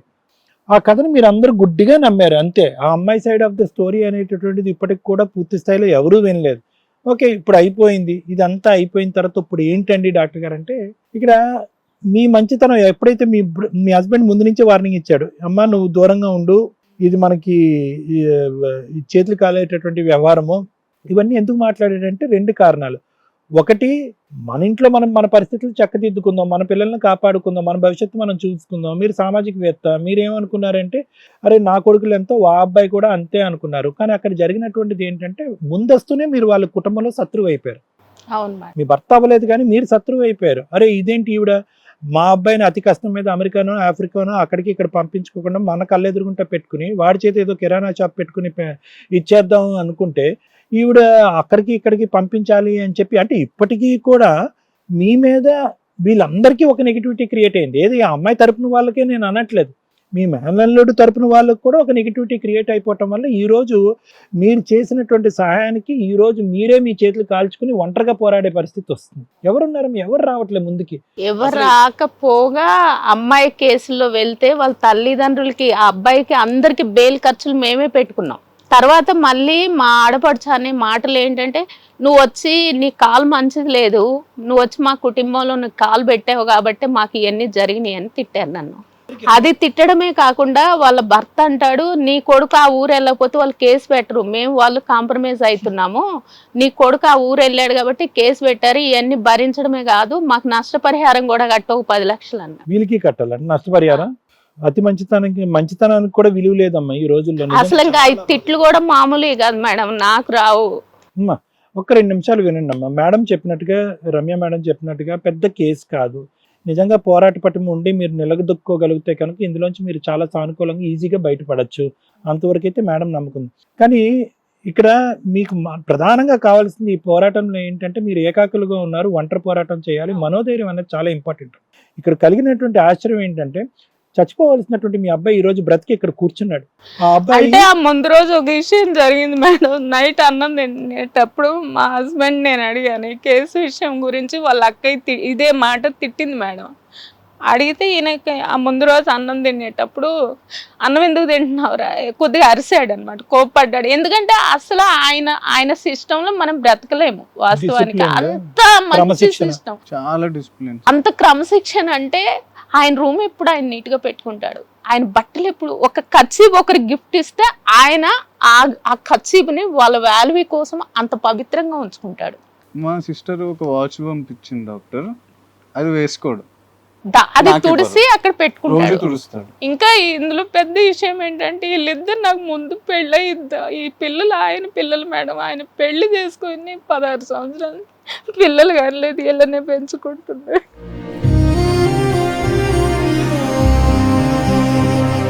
ఈయన ఇప్పుడు మీ సెకండ్ హస్బెండ్ అండి? ఎన్ని ఇయర్స్ అయింది ఎన్ని చేసుకొని? 16 సంవత్సరాలు అయింది. ఫస్ట్ హస్బెండ్ విడాకుల? డివర్స్. ఇక్కడ ఏంటి ఇష్యూ అంటే ఆయనకి మేమేం చేయలేకపోయామని నా బాధ అండి, నా డిప్రెషన్ ఇది. అతను మా అమ్మాయిని అమెరికా పంపించి 60 లక్షలు పెట్టి చదివించాడు మేడం. లోన్ తీసుకుంటే పెళ్లి చేసేటప్పుడు వాళ్ళు మన అమ్మాయిని లోన్ కట్టమంటే వాల్యూ ఉండదు, నేనే కట్టుకుంటాను నా కూతురుదని. ఆమెకి ఈ రోజుకి కాళ్ళు కడుగుతాడు, నేర్పాలి. ఈయనకు కూడా బట్టలు, ఈయన క్రాప్ దూవడం ఆ సిస్టమ్ అన్నమాట. కానీ ఆయన చెప్పాడు మా వాళ్ళతోటి చాలా రిస్కులు ఉంటాయి, వాళ్ళు చదవాలని మాత్రం నువ్వు కోరుకోకు, వాళ్ళు చదవరు, వాళ్ళు అలాగ వస్తున్నారు వెళ్ళిపోతున్నారు, అలా వదిలేసేయం. వీళ్ళ కుటుంబ సభ్యుల గురించి అతను వార్న్ చేస్తే ఒక అనుకోవచ్చు, మా కుటుంబంలోనే మంచి వాళ్ళు లేరు తస్మాత్ జాగ్రత్త అనుకుంటే కానీ అని చెప్పినా కూడా, అంటే ఇక్కడికి ఎంత బాధగా ఉందంటేనమ్మా, అతనికి అసెస్మెంట్ తెలుసు. అంత డిసిప్లిన్డ్ పర్సన్కి మనుషుల యొక్క ఫేస్ రీడింగ్, మనస్తత్వాల యొక్క రీడింగ్ అతనికి బాగా తెలిసే ఉంటుంది. అవును. కుక్కను సింహాసనం ఎక్కించవచ్చు కానీ అన్నట్టుగా ఆ సామెతలో ఏంటంటే, ఆయనగో నువ్వు దగ్గరుండి నీ కొడుకు అన్నట్టుగా చూసుకుంటున్నావు, మీరు ఉత్సాహంతో ఉండుంటారు అప్పుడు. బహుశా ఏంటంటే మీ భర్త యొక్క మంచితనం కానీ ఆ కుటుంబానికి ఏదన్నా చెయ్యాలి ఐ అండర్స్టాండ్ అమ్మా. కానీ ఇక్కడ ఏమైంది అంటే, ఎక్కడైతే మీరు పట్టుకుని బాగు చేయడానికి ట్రై చేశారో అక్కడ వరకు మీకు 100కి 100 మార్కులు పడినాయి. ఎప్పుడైతే కనుక ఇంకెక్కడితో ఇంకా చాలు, వాడు చేతకాకి వెనక్కొచ్చి వెనకట్ల కిరాణా షాపు పెట్టుకున్నాడు, భార్య భర్తలు వాళ్ళు ఏదో ఉన్నారు, అయినా కానీ అక్కడ ఉండటం, అక్కడ ఆపోజిషన్ కూడా కరెక్ట్ కాలేదు అనేటటువంటి దాంతో మీరు ఒక మెట్టు ఎక్కారు చూడండి. అక్కడి నుంచి మీ హస్బెండ్ కూడా మీకు వ్యతిరేకం చేసుకున్నారు.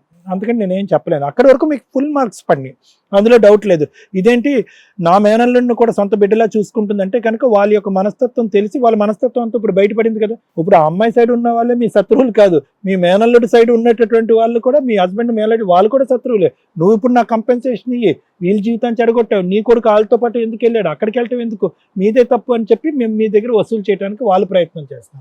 అంటే మీ భర్త యొక్క బాధ ఏంటంటేనమ్మా, యూజువల్గా సహజంగా డిసిప్లిన్, ఇప్పుడు కోర్టు లేదు, లాయర్లు లేదు, ఎక్కడికి పోతావు, ఎవరి ముందు మొహం ఎత్తుకుని తిరుగుతావు, ఏం చేసా సోరన్సో వాళ్ళ అబ్బాయి తప్పు చేశాడని చెప్పి వాళ్ళని అడుగుతావా, ఇది పాక్కుపోదా, 4 దిక్కులు పోదా, పరువు పోద్దా అనేది ఉద్దేశంతో లాయరు లేదు, ఏమీ లేదు, ఉద్యోగం లేదు, సద్యోగం లేదు, అమెరికా లేదు, ఏమీ లేదు, కాలం ఎలా రాసి పెట్టుంటే అలా జరుగుతుంది అనే ఉద్దేశంతో అతను ఒక విధమైనటువంటి డిప్రెషన్ లోకి వెళ్ళిపోయారని అనిపిస్తుంది నాన్నగారు. అనడం కూడా అదే అంటున్నాడు మేడం. ఏమని అంటే, ఏ లాయరు లేదు, ఏది లేదు, వాడిని వదిలేస్తే ఇంక అంతే. ఆ రోజు నీకు చెప్పాను వాడిని కాపాడు, వాడేమన్నా వీడి మనస్తత్వం కూడా హెల్పింగ్ ఉంటుంది నీలాగే, వాళ్ళకి చేస్తే వాడు ఏదన్నా గొంతులోకి దించుతాడేమో నాకు డౌట్ వచ్చింది, మీరు వినలేదు. మీరేంటంటేనమ్మా సముద్రంలోకి మీరు వెళ్ళారు, ఆ కెరటంలోకి ఆ అబ్బాయి చేయి పట్టుకుని వెళ్ళారు, ఆ అబ్బాయిని ఆడు తోడు పంపించాడు, ఆ దుర్మార్గుడు తోడు, జరగకూడదు అంతా జరిగింది. వాళ్ళిద్దరు దొందే, వాళ్ళిద్దరు క్యారెక్టర్లెస్. ఆ అమ్మాయి మనం మాట్లాడలేదు, మీరు మాట్లాడలేదు, ఆ అమ్మాయి వ్యక్తిత్వం కూడా కరెక్ట్ కాదు, వీడికి వ్యక్తిత్వం కూడా కరెక్ట్ కాదు, వీడు ఒక్కడి స్టోరీయే మీరు విన్నారు. మీరు చేసినటువంటి తప్పు ఏంటంటే, ఆ అబ్బాయికి మీ పరిధులు మించి సహాయం చేయడం ఒక్కటే తప్పు కాకుండా, ఆ అబ్బాయి ఒక్క వర్జన్ ఒక్కటే విని, అరే వీడు అన్యాయం అయిపోతున్నాడు, ఆ అమ్మాయి మోసం చేసేస్తుంది అని చెప్పి మీ అబ్బాయిని కూడా వాడి సపోర్టింగ్ గా పంపిస్తూ, అసలు సిసలైనటువంటి కథ తెలుసుకోకుండా సపోర్టింగ్ గా పంపిస్తూ, ఈ రోజు మీ 2 చేతులు మీరే నరుక్కున్నట్టు అయిందమ్మా. ఇక్కడ ఇది ఖచ్చితంగా మీ హస్బెండ్ యొక్క స్థానంలో నేను నిలబడితే కనుక అతను పడేటటువంటి బాధకి పూర్తిగా మనం సానుభూతి చూపెట్టాలి, సపోర్ట్ చేయాలి. ఎందుకంటే అతనికి నచ్చినటువంటి పని, మీరు ఎందుకు అంత అత్యుత్సాహంతో ముందుకెళ్ళారు అనేది అర్థం కానటువంటి అంశం. అమ్మా ఇప్పుడు ఈ సభాముఖంగా ప్రేక్షకులందరికీ కూడా మనం చెప్పేది ఏంటంటే, ఈ కలికాలంలో సహాయం చేయాలన్నా కూడా ఆచితూచి అడుగేస్తూ సహాయం చేయాలి. మన నాశనానికి, మన వినాశనానికి చేసుకుంటూ అవతల వాళ్ళకి సహాయం చేసే అంటే, మంచి చేయటానికి ముందుకు పోతే కనుక ఇదే పరిస్థితి వస్తుంది. ఈరోజు నేను మీ అందరి గురించి ఒకే మాట చెప్తానమ్మా, ఐకమత్యం ఒకటి కావాలమ్మా, మనోధైర్యం ఒకటి కావాలి. ఏది మీ అబ్బాయికి అంత యాక్సిడెంట్ అయ్యి స్కల్ రీప్లేస్మెంట్ అయ్యి 213 కుట్లు పడినటువంటి అబ్బాయి ఆ కుర్చీలోంచి లేచి ఇక్కడ మీ పక్కన కూర్చుని మిమ్మల్ని ఓదారుస్తూ, అమ్మ జరగవలసింది ఎలా జరుగుతుంది అలా జరుగుతుంది, నువ్వు ఏడవద్దమ్మా అని చెప్పి ఆ అబ్బాయి మీకు ధైర్యం చెప్పాడు. ఇంతకు ముందు మొత్తం మీ కుటుంబానికి, అన్ని కుటుంబాలకి మీరు ఒక పిల్లర్ కింద నిలబడ్డారు. ఈ రోజు మీ బలహీనత అంటూ ఏదన్నా ఉంది అంటే కనుక మానసికంగా మీరు అధైర్యపడటం ఒక్కటే ఇక్కడ ప్రధానమైనటువంటిది. ఆ ధైర్యాన్ని మీరు మళ్ళీ పెంపొందించుకోవాలి. ఇక్కడ పోరాడకపోతే ఎందుకమ్మా, మేడం చెప్పారు, సాదాసీదా కేసు లేదంటే నార్మల్ కేసు, ఫైట్ చేస్తే గెలవగలిగేటటువంటి కేసు. ఎంత దూరం వచ్చిన తర్వాత మీరందరూ చేతులు ఎత్తేసి మా వల్ల అవ్వదు, మీరు చేయండి అంటే కనుక ఎందుకు అవ్వదని మీరు ఎందుకు అనుకుంటున్నారు? ఇంకొక విషయం ఏంటంటే మేడం, వీళ్ళ ఫ్రెండ్ ఉన్నాడు కదా, వాళ్ళ మదర్కి వాళ్ళది కూడా డిసిప్లిన్ ఉండే ఫ్యామిలీ. ఆమెకి బ్రెయిన్ స్ట్రోక్ వచ్చింది. ఒరే నీతో తోడొచ్చిన పాపానికి నాకు బ్రెయిన్ స్ట్రోక్ మా మదర్కి వచ్చింది అని వాడు వచ్చి ఒక 10 రోజులు ఈడ ఉండి తలదాసుకోవడం, వాడి బేల్కి, వాడి ఖర్చులకి, వాడి మదర్ ట్రీట్మెంట్కి, మా హస్బెండ్కి తెలియకుండా దొంగతనంగా నేను డబ్బులు అప్పులు చేసుకోవడం, వాడికి కూడా పెట్టుబడులు పెట్టడం. వీటన్నిటికి ఫలితం లాస్ట్కి మాడపడుతూ నువ్వు చచ్చిపోవని. సరేనమ్మా. అమ్మ ఇప్పుడు అనవలసిన వాళ్ళందరికీ అవకాశం ఇచ్చిన తర్వాత అనకుండా ఎవరూ పోడరమ్మా, అర్థమైందా? మీ మీ మీ మీ మీ స్థిరత్వాన్ని మొత్తం డ్యామేజ్ చేస్తారు, మీ దగ్గర ఉండే ప్రతి రూపాయి పిండి ఆరేస్తారు. ఈరోజు వాళ్ళందరూ ఆశపడేటటువంటిది ఒకటి ఏంటంటే కనుక మీరు చేయనటువంటి తప్పుకి మీ దగ్గర నుంచి ఎంత వసూలు చేయాలంటే అంత వసూలు చేసి మిమ్మల్ని రోడ్డు వేయటమే వాళ్ళ టార్గెట్. ఎదురు కూర్చుని నీకెన్ని లక్షలు కావాలని అడిగితే కనుక ఏ కేసు ఉండదు. నిజంగా వాస్తవానికి ఇదంతా డబ్బుల గురించి అడిగేటటువంటి అంశం. సో నేను చెప్పినట్టుగా ఏంటంటే మీరు మనోధైర్యంతో పోరాడండి. ఎందుకంటే ఆ అబ్బాయి యొక్క పరిస్థితి కూడా మీరు ఆలోచించండి. మీరు వీక్ అవుతే కనుక ఆ అబ్బాయి సపోర్ట్ కావాలి. లెవిపిల్ వేస్తున్నాను అన్న రోజుకి 500 mg twice day, morning and night 2 పూటలు వేస్తున్నాం. ఇంకేమన్నా లెవెట్రసిటమ్ అంతే, ఓన్లీ లెవెట్రసిటమ్. ఇంకా మళ్ళీ సీజర్స్ ఏం రాలేగా? సీజర్స్ ఏం రాలేదు, ప్రివెంటివ్ కింద వాడుతున్నాం అంతే కదా? ప్రివెంటివ్, కానీ హెడేక్ మైల్డ్ గా ఉంటది. మెమరీ బాగానే ఉందన్న? మెమరీ కొంచెం అప్పుడప్పుడు కొంచెం ఈ స్ట్రెస్ వల్ల డ్రెస్ అయినప్పుడు కొద్దిగా మాటలు వెనకది ముందు వెనక్కి చెప్తాడు, తడబడతాడు. ఫస్ట్ టైం అలాగే ఎంబీఏ కంప్లీట్ అయిపోయిందా? అయిపోయింది. Super. 9.10 points. Hats off, hero రా బాబు నువ్వు. అసలు ఆ యాక్సిడెంట్ కి మేడం అసలు స్కల్ రీప్లేస్మెంట్ సర్జరీ అయింది. ఆ ముందు రోజు నైట్ గొడవ అయింది అప్పుడు మేడం, వాళ్ళ అవ్వలేదు. మదర్ తోటి గొడవ అయింది మాకు. ఈయన ఏం చేశాడు, ఇంకా నైట్ ఇంటికి రాలేదు. ఇంటికి వస్తే ఇదే కేసు చెప్పి కొడతారు నన్ను. కొట్టడం కూడా జరిగింది కొన్నిసార్లు ఆయన. నువ్వు ఎందుకు వెళ్ళావంటే వాడు ఎన్నిసార్లు 1-2 times నాకు గుర్తుందండి. ఒక క్లారిఫికేషన్ అన్న, ఏం జరిగిందన్న? అమ్మాయి చున్నీ ఏమైనా లాగాడా? వీడు ఏం జరిగింది అసలు అది మొత్తం డిఫాల్ట్ కేసు సార్. అంత డిఫాల్ట్ కేసు. క్లియర్. సున్ని ఎక్కడుంది సార్? వీళ్ళు రూమ్లకి వెళ్ళాక ఇంక సున్ని లాగేది ఎవరేడా, పట్టుకునేది ఎవరు, చూసేది ఎవరు?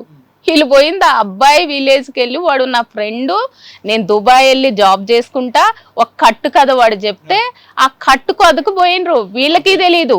అర్థమైంది. Okay, right. Thank you sir. Madam ఇందాక కూడా మనం ఒకసారి మాట్లాడుకున్నాం మేడం, ఏదన్నా రమ్య గారు కేసులు తీసుకోవాలంటే ఆవిడ తీసుకునే కేసుల కంటే ఆవిడ రిజెక్ట్ చేసే కేసులు ఎక్కువ ఉంటాయి. అంటే నేను మా ఆఫీస్కి వస్తే తెలుస్తుంది, ఒక కేసు తీసుకున్నాను అంటే అది పర్ఫెక్ట్ అని ఫస్ట్ నేను ఫీల్ అవ్వాలి. దానికోసం ఎంత దూరం అన్నా వెళ్ళి ఫైట్ చేస్తా. ఆ పేరైతే నాకు బయట ఉంది. ఎందుకు ఏ అడ్వకేట్ అయినా ఒక కేసు వస్తే ఒక బట్మని తీసుకుంటారు, ఏదో ఫీజు తీసుకొని ఒకటి కవర్ చేసుకుంటూ వెళ్ళొచ్చు, బాగా బిజీ అని చూపించుకోవడానికి. నమ్మి ఒక క్లయింట్ వచ్చినప్పుడు 100% వాళ్ళకి పర్ఫెక్ట్ ప్రాక్టీస్ చేసి ఇవ్వాలి, పర్ఫెక్ట్ న్యాయం నా వంతు ప్రయత్నం నేను చేయాలనేది నా ఉద్దేశం. నాకు ఫస్ట్ నుంచి నా 25 ఏళ్ల ప్రాక్టీస్లో నేను అలాగే ఫాలో అవుతూ వస్తున్నాను. టీవీ షోల్లో చూసి రమ్య గారి దగ్గరికి వెళ్తే న్యాయం జరిగిపోద్ది అనుకుంటే అసలు ముందు ఆవిడ కేసు తీసుకుంటారో లేదో ఒకటి. 2, అన్నీ నా చేతిలో ఉండవు, కోర్టు చేతిలో ఉంది. ఈ కేసు కోర్టు చేతిలో ఉంది. అవును మేడం. నేను ఉండేది హైదరాబాద్.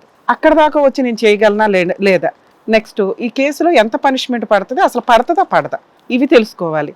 3, అసలు మీరు ఇక్కడ చెప్తున్న స్టోరీ వేరు, ఈ కేసు వేరమ్మా. ఈ కేసుకి మీ అబ్బాయికి సంబంధమే లేదు. మీరు సింపతి కోసం చెప్తున్నారో ఏం చెప్తున్నారో నాకు అర్థమే కావట్లే. నానా రకాల స్టోరీలు అయితే చెప్పుకుంటూ వచ్చారు. ముందు దాని గురించి మాట్లాడుకుందాం. కేసు గురించి మీరు ఎంత కంఫర్ట్ జోన్లో ఉన్నారనేది తర్వాత చెప్తాను. మీ హస్బెండ్ మీ అమ్మాయిని బాగా అపురూపంగా చూసుకున్నారు కదా అని మీరు లేని బోడి పెత్తనం ఎందుకు వేసుకున్నారో నాకు అర్థం కాల. మేనల్లుడు కోసం ఎంత తాపత్రయపడే స్టోరీలు ఈ జనరేషన్లో అయితే లేవు, 10 ఏళ్ల క్రితం చెప్తున్న స్టోరీలు. అందులోనూ మీరు సెకండ్ వదిన ఒక రకంగా వాళ్ళకి, అదే మీ ఇంట్లోకి మీకు మీ ఆడపడుచు వాళ్ళు కానీ మీ ఇన్లాస్ కానీ మిమ్మల్ని ఎంటర్టైనే చెయ్యరు, ఆ సంగతి మీకు తెలుసు. అప్పుడు ఇంకొంచెం మన జాగ్రత్తలో మనం ఉండడం. మీకు ఎవరు ఇంపార్టెంట్? మీ హస్బెండ్. మీ హస్బెండ్కి నచ్చినట్టు ప్రవర్తించడం ఇంపార్టెంట్. వాళ్ళని ఎవరినో తీసుకొచ్చి పెట్టారు, హ్యాపీ. మీ హస్బెండ్కి నచ్చింది, ఆయనకు 4 years ఏమో సర్వీస్ చేశారు, వెళ్ళిపోయాడు, పెళ్లి చేసుకున్నాడు. కొడుకు కంటే ఎక్కువ తాపత్రయం పడింది నాకు రీచ్ అవ్వట్లా, నాకు నచ్చలేదు కూడా అది. 2 పిల్లలు ఉన్నారు అక్కడ, వాళ్ళని ఎట్లా చూసుకోవాలి, మా ఆయన్ని ఎట్లా చూసుకోవాలని బానేసి మీ ఆయన పైగా చెప్తుంటే కూడా వాళ్ళ పర్సనల్ విషయాల్లో ఓవర్ ఇన్వాల్వ్మెంట్ అని వద్దు అని చెప్పినాక కూడా మీరు చెప్తున్నారు కానీ అంత అక్కడ వర్కౌట్ అవ్వదు, మైనస్, అసలు మార్క్సే పడవాలి. 2, ఈ విషయానికి వచ్చిన తర్వాత మీరు హాస్పిటల్లో ఉన్నప్పుడు మళ్ళీ అతన్ని తీసుకొచ్చి పెట్టారు. మీ అబ్బాయి ఈ రోజున ఈ మచ్చ ఒకటి వేసుకొని, కేసు అనే మచ్చ వేసుకొని అడ్వకేట్ని పెట్టుకోవడానికి మీ ఆయన మాట్లాడుతున్నది ఏంటి? క్యారెక్టర్. అవును. ఆడి వల్ల నా పరువు పోయింది. ఆ పిల్లోడి మీద కేసు ఉండడం వల్ల ఈరోజు నేను తలెత్తుకోలేకపోతున్నా. ఏమండి నాకే 4 లాయర్లు తెలుసు, పోనీ వాళ్ళ దగ్గరికి వెళ్తాను, వాళ్ళతో కేసు చేయిస్తానంటే నేను రూపాయి కూడా ఇవ్వను, నువ్వు అసలు అట్లా వాళ్ళ దగ్గరికి వెళ్ళొద్దు, ఏ ముఖం పెట్టుకొని వెళ్తాము అని అడుగుతున్నారు. అంత క్యారెక్టర్కి ఇంపార్టెంట్ ఇచ్చే ఆయన మేనల్లుడు ఒక అమ్మాయిని గోకి సంవత్సరం పాటు వాడేసి అక్కడ కేసులు నడుస్తుంటే భార్య వదిలేసి వెళ్ళిపోతే ఆయన తెచ్చి మళ్ళీ 4 నెలలు ఇంట్లో పెట్టుకుంటారా, 6 నెలలు. అప్పుడు కూడా అబ్బాయి మీ ఇంట్లో ఉండడానికి ఇష్టపడలా. ఎందుకు, వాళ్ళోళ్ళు వచ్చి ఫోన్లు చేస్తుంటే సీక్రెట్గా రూముల్లో ఫోన్లు మాట్లాడుతుంటే నాకు తెలిసి మీరు మీ ఆయన ఎవరొకరు కనిపెట్టి అడుగుంటారు, అబ్బో వీళ్ళు నన్ను కనిపెట్టేస్తున్నారని వెళ్ళిపోయి ఫ్రెండ్స్ రూమ్లో ఉన్నారు. ఇక్కడ క్యారెక్టర్లెస్ ఎవరన్నా ఉంటే ఆ మేనల్లుడు అనే విపరీతమైన వేస్ట్ ఫెలో. మీరు అట్లా సోప్ వేసి ఇట్లా వేసి అట్లా వేసి ఎందుకు చెప్తున్నారో నాకు అర్థం కాలేదు.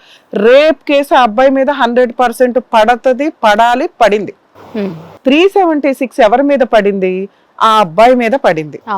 సొసైటీ చూసిన మీరు ఒక అమ్మాయి గురించి, అందరు అమ్మాయిల గురించి నేను మాట్లాడలేదు, ఈచ్ కేసు డిఫరెంట్. డబ్బు కోసం వెంపర్లాడి అక్రమ సంబంధాలు పెట్టుకొని బ్లాక్మెయిల్ చేసేవాళ్ళు వేరు, లవ్ అనే దాంతో ఒకసారి మిస్టేక్ అయిపోయినాక దాన్నే కంటిన్యూ చేసుకునే వాళ్ళు వేరు, పాపం తెలియక మిస్టేక్ చేసేవాళ్ళు వేరు. తెలియక మిస్టేక్ చేసే వాళ్ళని మనం సపోర్ట్ చేయాలి. ఇది మీడియం కేసు. ఏది, అతనికి పెళ్ళయిందని తెలిసి కూడా అన్నా అని ఒక పవిత్రమైన మాట పెట్టుకొని దరిద్రపు పని చేసిన 2 క్యారెక్టర్ల గురించి మాట్లాడుతున్నాం మనం. అప్పుడు కూడా వాళ్ళు ఒక ఛాన్స్ ఇచ్చారు. పోలీస్ స్టేషన్కి వెళ్ళి, అరే బాబు నీ దగ్గర ఫోటోలు వీడియోలు గట్రాలు ఏమైనా ఉంటే డిలీట్ చేయి, అమ్మాయికి ఒక కొత్త లైఫ్ చూస్తున్నావు, నిన్ను మేము టచ్ చేయు, నువ్వు మమ్మల్ని టచ్ చేయకు అని. అంత బంపర్ ఆఫర్ వచ్చినప్పుడు ఏ అబ్బాయి అన్నా వాడుకోవాలి. అప్పటిదాకా వీడియోలు ఫోటోలు ఇవి పెట్టుకున్నాడు అంటే ఆ అమ్మాయిని ఇంకా బ్లాక్మెయిల్ చేద్దామనే, ఆ అబ్బాయికి బ్లాక్మెయిలింగ్ మెంటాలిటీ ఉంది. ఫ్రీగా దరిద్రం వదిలేద్దాం అన్నా కూడా ఆ అబ్బాయి వదలకుండా కూర్చుంటే తప్పక వాళ్ళు పోలీస్ స్టేషన్కి వెళ్ళి కంప్లైంట్ ఇచ్చుకొని బాబు ఆ వీడియోలు అవి డిలీట్ చేయంటే చేశాడు. మీ దృష్టిలో ఏంటంటే ఆ అమ్మాయి మేజరు, అమ్మాయే ఆడికి పెళ్ళయిందని తెలిసి వచ్చింది, అన్నయ్య అన్నయ్య అని పిలుస్తూ ఇంట్లో అన్ని రకాల ఫుడ్లు వండి పెట్టింది, అన్నయ్య అన్నయ్య అని పిలుస్తూ పక్కెక్కి పడుకుంది, సంవత్సరం పాటు వాళ్ళిద్దరికి ఫిజికల్ రిలేషన్ ఉంది, ఇదిగోండి ఫోటోలు. అయితే వీడికి తెలీదా ఏ అమ్మాయితో పడుకుంటున్నాడు, ఏం చేస్తున్నాడని? వాడిని వెనకేసుకొని వచ్చి కూర్చున్నారు మీరు ఇక్కడ. లేదు నన్ను మాట్లాడినివ్వండి. ఆ అబ్బాయి చేసింది 90% మిస్టేక్, ఆ అమ్మాయి చేసింది వయసులో తెలియక చేస్తున్న మిస్టేక్. తెలుసు. ఎవరు జాగ్రత్త పడాలి? పెళ్ళైనోడు ఇంకెక్కువ జాగ్రత్త పడాలి. నన్ను నమ్మి ఒక అమ్మాయి వచ్చింది, వాళ్ళ కుటుంబం వచ్చింది, మాది పలానా పల్లెటూరు, మా అమ్మ నాన్న పరువు పోతుంది, ఇంకా బీభత్సంగా మాట్లాడాలంటే మా మేనమామ అత్తల పరువులు పోతే వాళ్ళు నాకు ఫుడ్ పెట్టి చదివిచ్చారు అని జ్ఞానంతో ఉండాల్సిన వ్యక్తి అతను. అమ్మాయి వచ్చింది కదా వాడేసుకుంటామంటేనే ఈ చట్టాలు స్టార్ట్ అయ్యి తోలు తీసి ఆరేసేస్తున్నారు ఒక్కొక్క మగాడిని. మీలాంటి వాళ్ళు కూడా వచ్చి అమ్మాయికి తెలీదా మేడం పెళ్ళయిందని, అయినా కానీ ఆ అబ్బాయి దగ్గరికి అన్నయ్య అని వెళ్ళింది, పడుకుంది, సంవత్సరం పాటు తిరిగింది, ఇలాంటివి అనకూడదు. ఫస్ట్ టైం మిస్టేక్ అయిపోయింది, దాన్ని తరిమేయాలా, ఇంకొకసారి రానివ్వకుండా పోలీస్ స్టేషన్కి వెళ్ళాలా, ఆ పనిష్మెంట్ ఏదో పడాలి. ఎందుకంటే జ్ఞానం మనకు కూడా ఉండాలి కదా. మనకి లేనప్పుడు ఈ ఫోటోలు దాచుకొని ఆ అమ్మాయిని బ్లాక్మెయిల్ చేస్తామన్నట్టే. అలా తప్పు చేసిన అమ్మాయిలు 90% కేసు లేకుండా కోర్టుల చుట్టూ తీస్తే మళ్ళీ సెకండ్ మ్యారేజ్ పెళ్లి చేసుకోవడానికి కుదరదని నోరు మూసుకొని వీళ్ళు పిలిచినప్పుడల్లా వెళ్ళి సూసైడ్లు చేసుకుంటున్న వాళ్ళు ఉన్నారు. ఎందుకు అంటే వాడి దగ్గర ఫోటోలు వీడియోలు ఉండడం. ఇక్కడ ఆల్రెడీ అమ్మాయి వాళ్ళ మీ మేనల్లుడు వాళ్ళ మామగారు ఎవరైతే ఉన్నారో ఆయన కూడా సొంత చుట్టమేగా, ఆయన ఒక గడ్డి పడేసి చుట్టాల్లో అందరు పెద్ద మనుషుల దగ్గర పెట్టడం వల్ల ఇక ఆ అమ్మాయిని ఓకే వీడి దగ్గర వీడియోలు అవన్నీ ఉన్నాయి డిలీట్ చేయించాలని ఆ అమ్మాయి వాళ్ళు ఏదో పోలీస్ స్టేషన్లో కంప్లైంట్ ఇచ్చి డిలీట్ చేయించుకున్నారు. అది అక్టోబర్లో జరిగింది సీన్. నవంబర్లో వాళ్ళ పెళ్లి సంబంధాలు ఏమో వాళ్ళు చూసుకుంటున్నారు. ఇక్కడ నవంబర్లో కేసు వేయడానికి రీజను స్టోరీ అక్టోబర్దే రాశారు.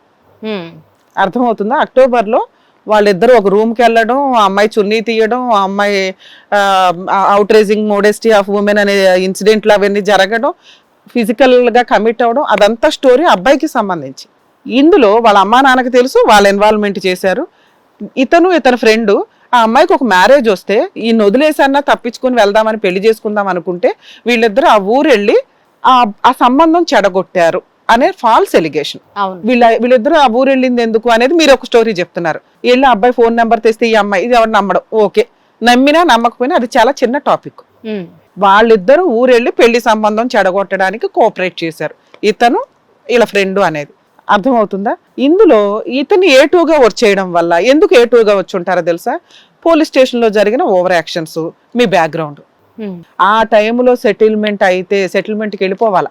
గెలిచేద్దాం అంటే మీరు, నాకు తెలిసి మీకు యాంటిసిపేటరీ బెయిల్కి ఎంత ఖర్చు అయిందో మీరు ఓపెన్గా చెప్పవసరం తెలుసు, ల్యాక్స్లోనే అయ్యి ఉంటుంది మీరు అందరికీ కలిపి. ఇక కేసు విషయానికి వస్తే, అదే నేను నాకు అమ్మాయి గురించి అన్నాను కదండి, అలా మనం అల్ల ఆ అమ్మాయికి కేసు పెట్టేసిందండి, కేసు పెట్టినాక పెళ్లి చేసుకుంది, ఒక పిల్లని కనేసిందంటే కేసు అనేది తప్పుకి సంబంధించి, క్రైమ్కి సంబంధించి, ఆ రోజు ఆ సంవత్సరంలో చేసిన తప్పుకి, ఆ రేపుకి ఆ పనిష్మెంట్ కోర్టు ఎప్పుడు పెట్టాలో లీగల్ ప్రొసీడింగ్స్ ప్రకారం జరిగిద్ది. అది 5 years పట్టవచ్చు, 10 years పట్టవచ్చు, 2 years పట్టవచ్చు. ఈ లోపు అమ్మాయి పెళ్లి చేసుకోకూడదని ఎక్కడా లేదు, పిల్లలు కనకూడదని ఎక్కడా లేదు. పెళ్లి చేసుకుని పిల్లల్ని కంది కాబట్టి ఇది తూచి అంటానికి ఈ యాక్ట్ ఒప్పుకోదు. తప్పు చేసిన వాడికి పనిష్మెంట్ పడాల్సిందే, వాళ్ళ లైఫ్ వాళ్ళది. ఈ అబ్బాయి కూడా వాళ్ళ ఆవిడతో కలిసి ఉంటున్నాడుగా బాగానే, వాళ్ళ ఆయన తప్పుడు పని చేశాడని తెలిసినా కూడా భార్య కాపురం చేస్తుందిగా, వాళ్ళు బాగానే ఉన్నారు, వాళ్ళ అమ్మా నాన్న కోఆపరేట్ చేస్తున్నారు, అంతా బాగానే ఉంది. జస్ట్ ఊరెళ్ళిన ఇళ్ళకి మీ హస్బెండ్ సపోర్ట్ చేయట్లా. ఈ లీగల్ ప్రొసీడింగ్స్ ఎట్లా ఉంటాయనేది చూద్దాం. యాంటిసిపేటరీ బెయిల్స్ కూడా నాకు తెలిసి రిక్వైర్మెంట్ లేదు, కానీ కంగారుగా వేసుకున్నారు. యాక్చువల్ క్వాష్కి వెళ్ళిపోవాలి ఇట్లాంటి వాటి మీద, అయినా కూడా ప్రొసీడింగ్స్లో యాంటిసిపేటరీ తెచ్చుకున్నారు. ఫర్దర్గా ఛార్జ్ షీట్ ఇప్పుడు ఫైల్ అయింది రీసెంట్గా. ఛార్జ్ షీట్ ఫైల్ అయిన తర్వాత A1, A2, A3, A4 ఇట్లా ఉన్నారు కదా, ఎవరు అడ్వకేట్ని వాళ్ళు పెట్టుకోవచ్చు. అందరూ కలిపి ఒకే అడ్వకేట్ని పెట్టుకోవాలని లేదు. లేదా యాక్చువల్గా ఎప్పుడు A1 కదా ఇక్కడ మెయిన్, A1 ఒక అడ్వకేట్ని పెట్టుకుంటాడు, మిగతా వాళ్ళు కూడా అతన్నే ఫాలో అవుతారు. అంటే A1 స్టోరీ కాబట్టి ఇది A1 అడ్వకేట్ని పెట్టుకొని ఈ ఖర్చులు కూడా ఆయనే చూసుకోవాలి. మరి వాళ్ళకు ఒక అడ్వకేట్ ఉన్నాడా A1కి? A1 ఒక అడ్వకేట్ ని పెట్టుకున్నాడు మేడం, మేము వేరే అడ్వకేట్ ని పెట్టుకున్నాం. ఆయన పబ్లిక్ ప్రాసిక్యూటర్ అయింది అనమాట, వాళ్ళు పెట్టుకున్న అతను. మా అడ్వకేట్ కి ఆ కేసును తెచ్చి ట్రాన్స్ఫర్ చేశారు. అయితే ఇప్పుడు ఏంటంటే వీళ్ళందరి కేసులకి డబ్బు ఇప్పుడు వాదించడానికి ఖర్చులు పెట్టుకోవాలి కదా అని ఈ అబ్బాయిని అడుగుతాడు.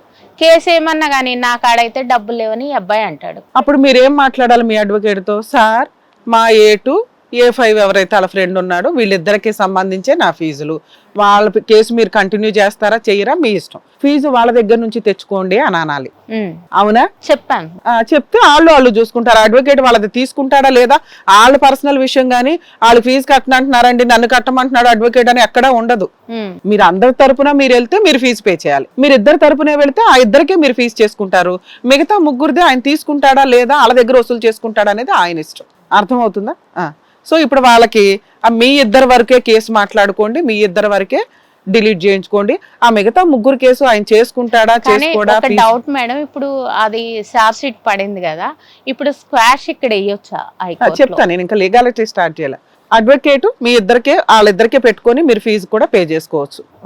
లేదా అందరూ ఆయన చేసుకుంటాడా ఆయన ఇష్టం, ఫీజు మా క్లయింట్స్ వీళ్ళిద్దరే అనేది మీరు చెప్తే అంతవరకే ఫీజు తీసుకుంటాడు. ఆ రేంజ్ ఏంటో ఆయన చెప్తాడు. పావలాకి చేసేవాళ్ళు ఉంటారు, 10 రూపాయలకి చేసేవాళ్ళు ఉంటారు, వాళ్ళ ఇష్టం. క్వాష్కి వెళ్ళొచ్చా అంటే వెళ్ళొచ్చండి, ఛార్జ్ షీట్ ఫైల్ అయినాకే వెళ్ళాలి. ఛార్జ్ షీట్ ఫైల్ అయినాక వెళ్ళటం వల్ల బెనిఫిట్ ఏంటంటే వీళ్ళు రెగ్యులర్గా కోర్టుకు వెళ్లకుండా డైరెక్షన్ వస్తుంది. పేరు పెట్టారండి, పేరు తీసేయడం కుదరదు. క్వాష్ అంటే ఏంటి? పేరు తీసేయడం. ఛార్జ్ షీట్ ఫైల్ అయినాక హైకోర్టులో క్వాష్ పిటిషన్ ఫైల్ చేసుకుంటే వీళ్ళిద్దరూ రెగ్యులర్గా కోర్టుకు వెళ్లకుండా డైరెక్షన్ ఇస్తారు. Whenever their presence required అప్పుడు కోర్టుకు వెళ్తే చాలు. అంటే వాళ్ళ అవసరం ఉన్నప్పుడు కోర్టుకి, వకాలత్ వేసేటప్పుడు, షూరిటీ సబ్మిట్ చేసేటప్పుడు, ఎగ్జామినేషన్స్కి లాస్ట్లో, ఈ లోపు 40 సార్లు వెళ్ళాలి. ఆ 40 times వెళ్ళాల్సిన అవసరం ఉండదు. గబుకుని వెళ్ళకపోతే అరెస్ట్ వారెంట్లు రావడం కానీ ఇట్లాంటివి ఉండవు. మ్యాక్సిమం క్రిమినల్ కేసుల్లో ప్రాసెస్ ఇట్లా ఉంటుందండి. తెలియని వాళ్ళు ఎవరన్నా ఈ కేసు ద్వారా కొంత తెలుసుకోండి. హైకోర్టులో క్వాష్ పిటిషన్ ఫైల్ చేస్తే మీ పేర్లు తీసేయడం కుదరదు, కానీ రెగ్యులర్గా కోర్టుకు వెళ్లకుండా డైరెక్షన్స్ అయితే వస్తాయి. దానివల్ల మనకి చాలా బెనిఫిట్ నడుస్తుంది, ఎందుకంటే టెన్షన్ తగ్గిద్ది కాస్త. నెక్స్ట్, వీళ్ళిద్దరూ 100% కేసు గెలిచే కేసు. మీరు గుండెల బాధ వేసుకొని టాబ్లెట్లు వేసుకొని సూసైడ్లు చేసుకోవాల్సినంత కేసే కాదు. మీరు ఆ పిల్లడు పరువు తీకండి దయచేసి. అతనికి సంబంధమే లేని ఒక కథ ఇది. మేనమామ అది ఆ పిల్లడు ఏమవుతాడు, బాబా బామ్మది వెళ్ళి చెప్పాడు, వెళ్ళటం తప్పే, వెళ్ళాడు, తెలియక వెళ్ళాడు. సరే, సంబంధం చెడగొట్టడానికి అయితే వెళ్ళాలి. ఎవడో పొల్లైనా వెళ్ళైనా వాళ్ళ ఇల్లు ఎక్కడా అని అడిగాడు. ఆ ఒక్క పాయింట్ మీద మీ అడ్వకేట్ వీళ్ళిద్దరిని అక్యూటల్ చేస్తారు. మరి అడ్వకేట్ ఫీజులు ఎంత అవుతాయి? సో ఎంతైనా కానీ ఫీజెస్ అయితే అవుతాయి కదా, పలానా రేంజ్లో ఫీజెస్ అవుతున్నాయి. బెటర్ ఆప్షన్ ఎప్పుడైనా కానీ సెటిల్మెంట్లకు వెళ్ళటం.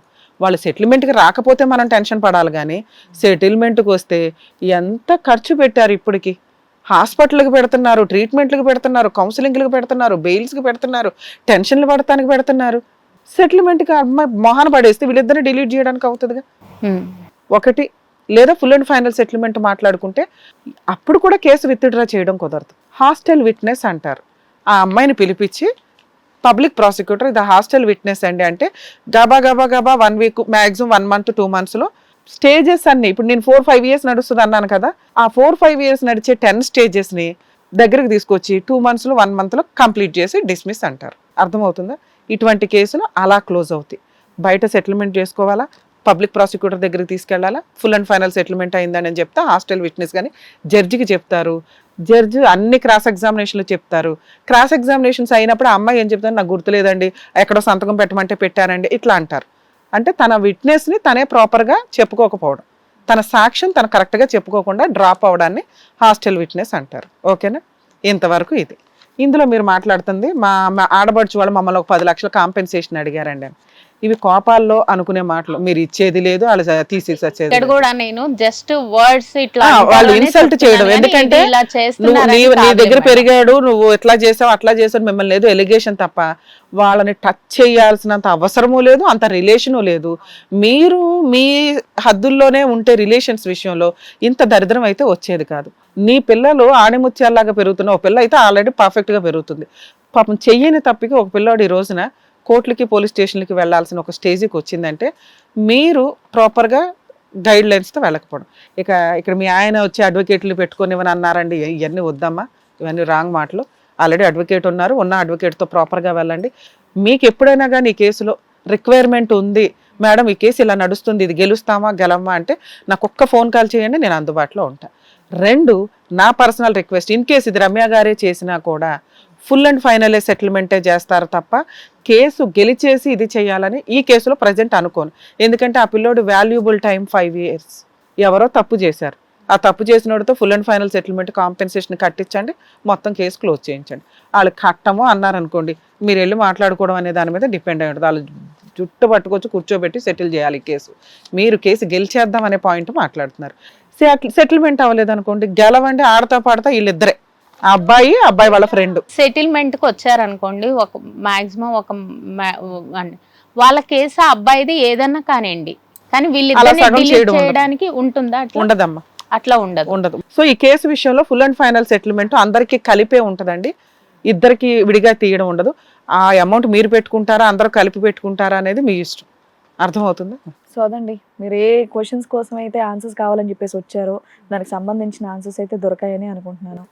సో ప్లీజ్ మీరు ఫీల్ అవ్వకండి, డిప్రెషన్లోకి వెళ్ళిపోవడం లాంటిది. మీరు ఇందాక చాలా లేట్ చేశారు, ధైర్యంగా ఉండండి. మేడం కూడా చెప్పారు కదా, అది చిన్న కేసే, కాంప్రమైజ్ అయిపోయి మాట్లాడేసుకుంటే అయిపోతుంది, చాలా ఈజీ. ఎందుకంటే ఆ అబ్బాయికి ఇంకా బోల్డ్ అంత ఫ్యూచర్ ఉంది, చక్కగా జాబ్ చేసుకుంటాడు. నువ్వు కూడా హెల్త్ కాపాడుకోనా, ఇవన్నీ పట్టించుకోకు, జాగ్రత్తగా ఉండండి.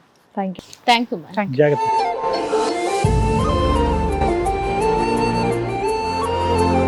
మీ ఇద్దరి మీద నమ్మకంతో ఈ వేదికని నమ్ముకొని వచ్చినటువంటి ఆ తల్లి కొడుకుల ప్రాబ్లమ్స్ అన్ని అసలు ఏం చేస్తే నెక్స్ట్ వాళ్ళ ఫ్యూచర్ బాగుంటుందని చెప్పినందుకు thank you so much doctor గారు. Thank you so much advocate madam.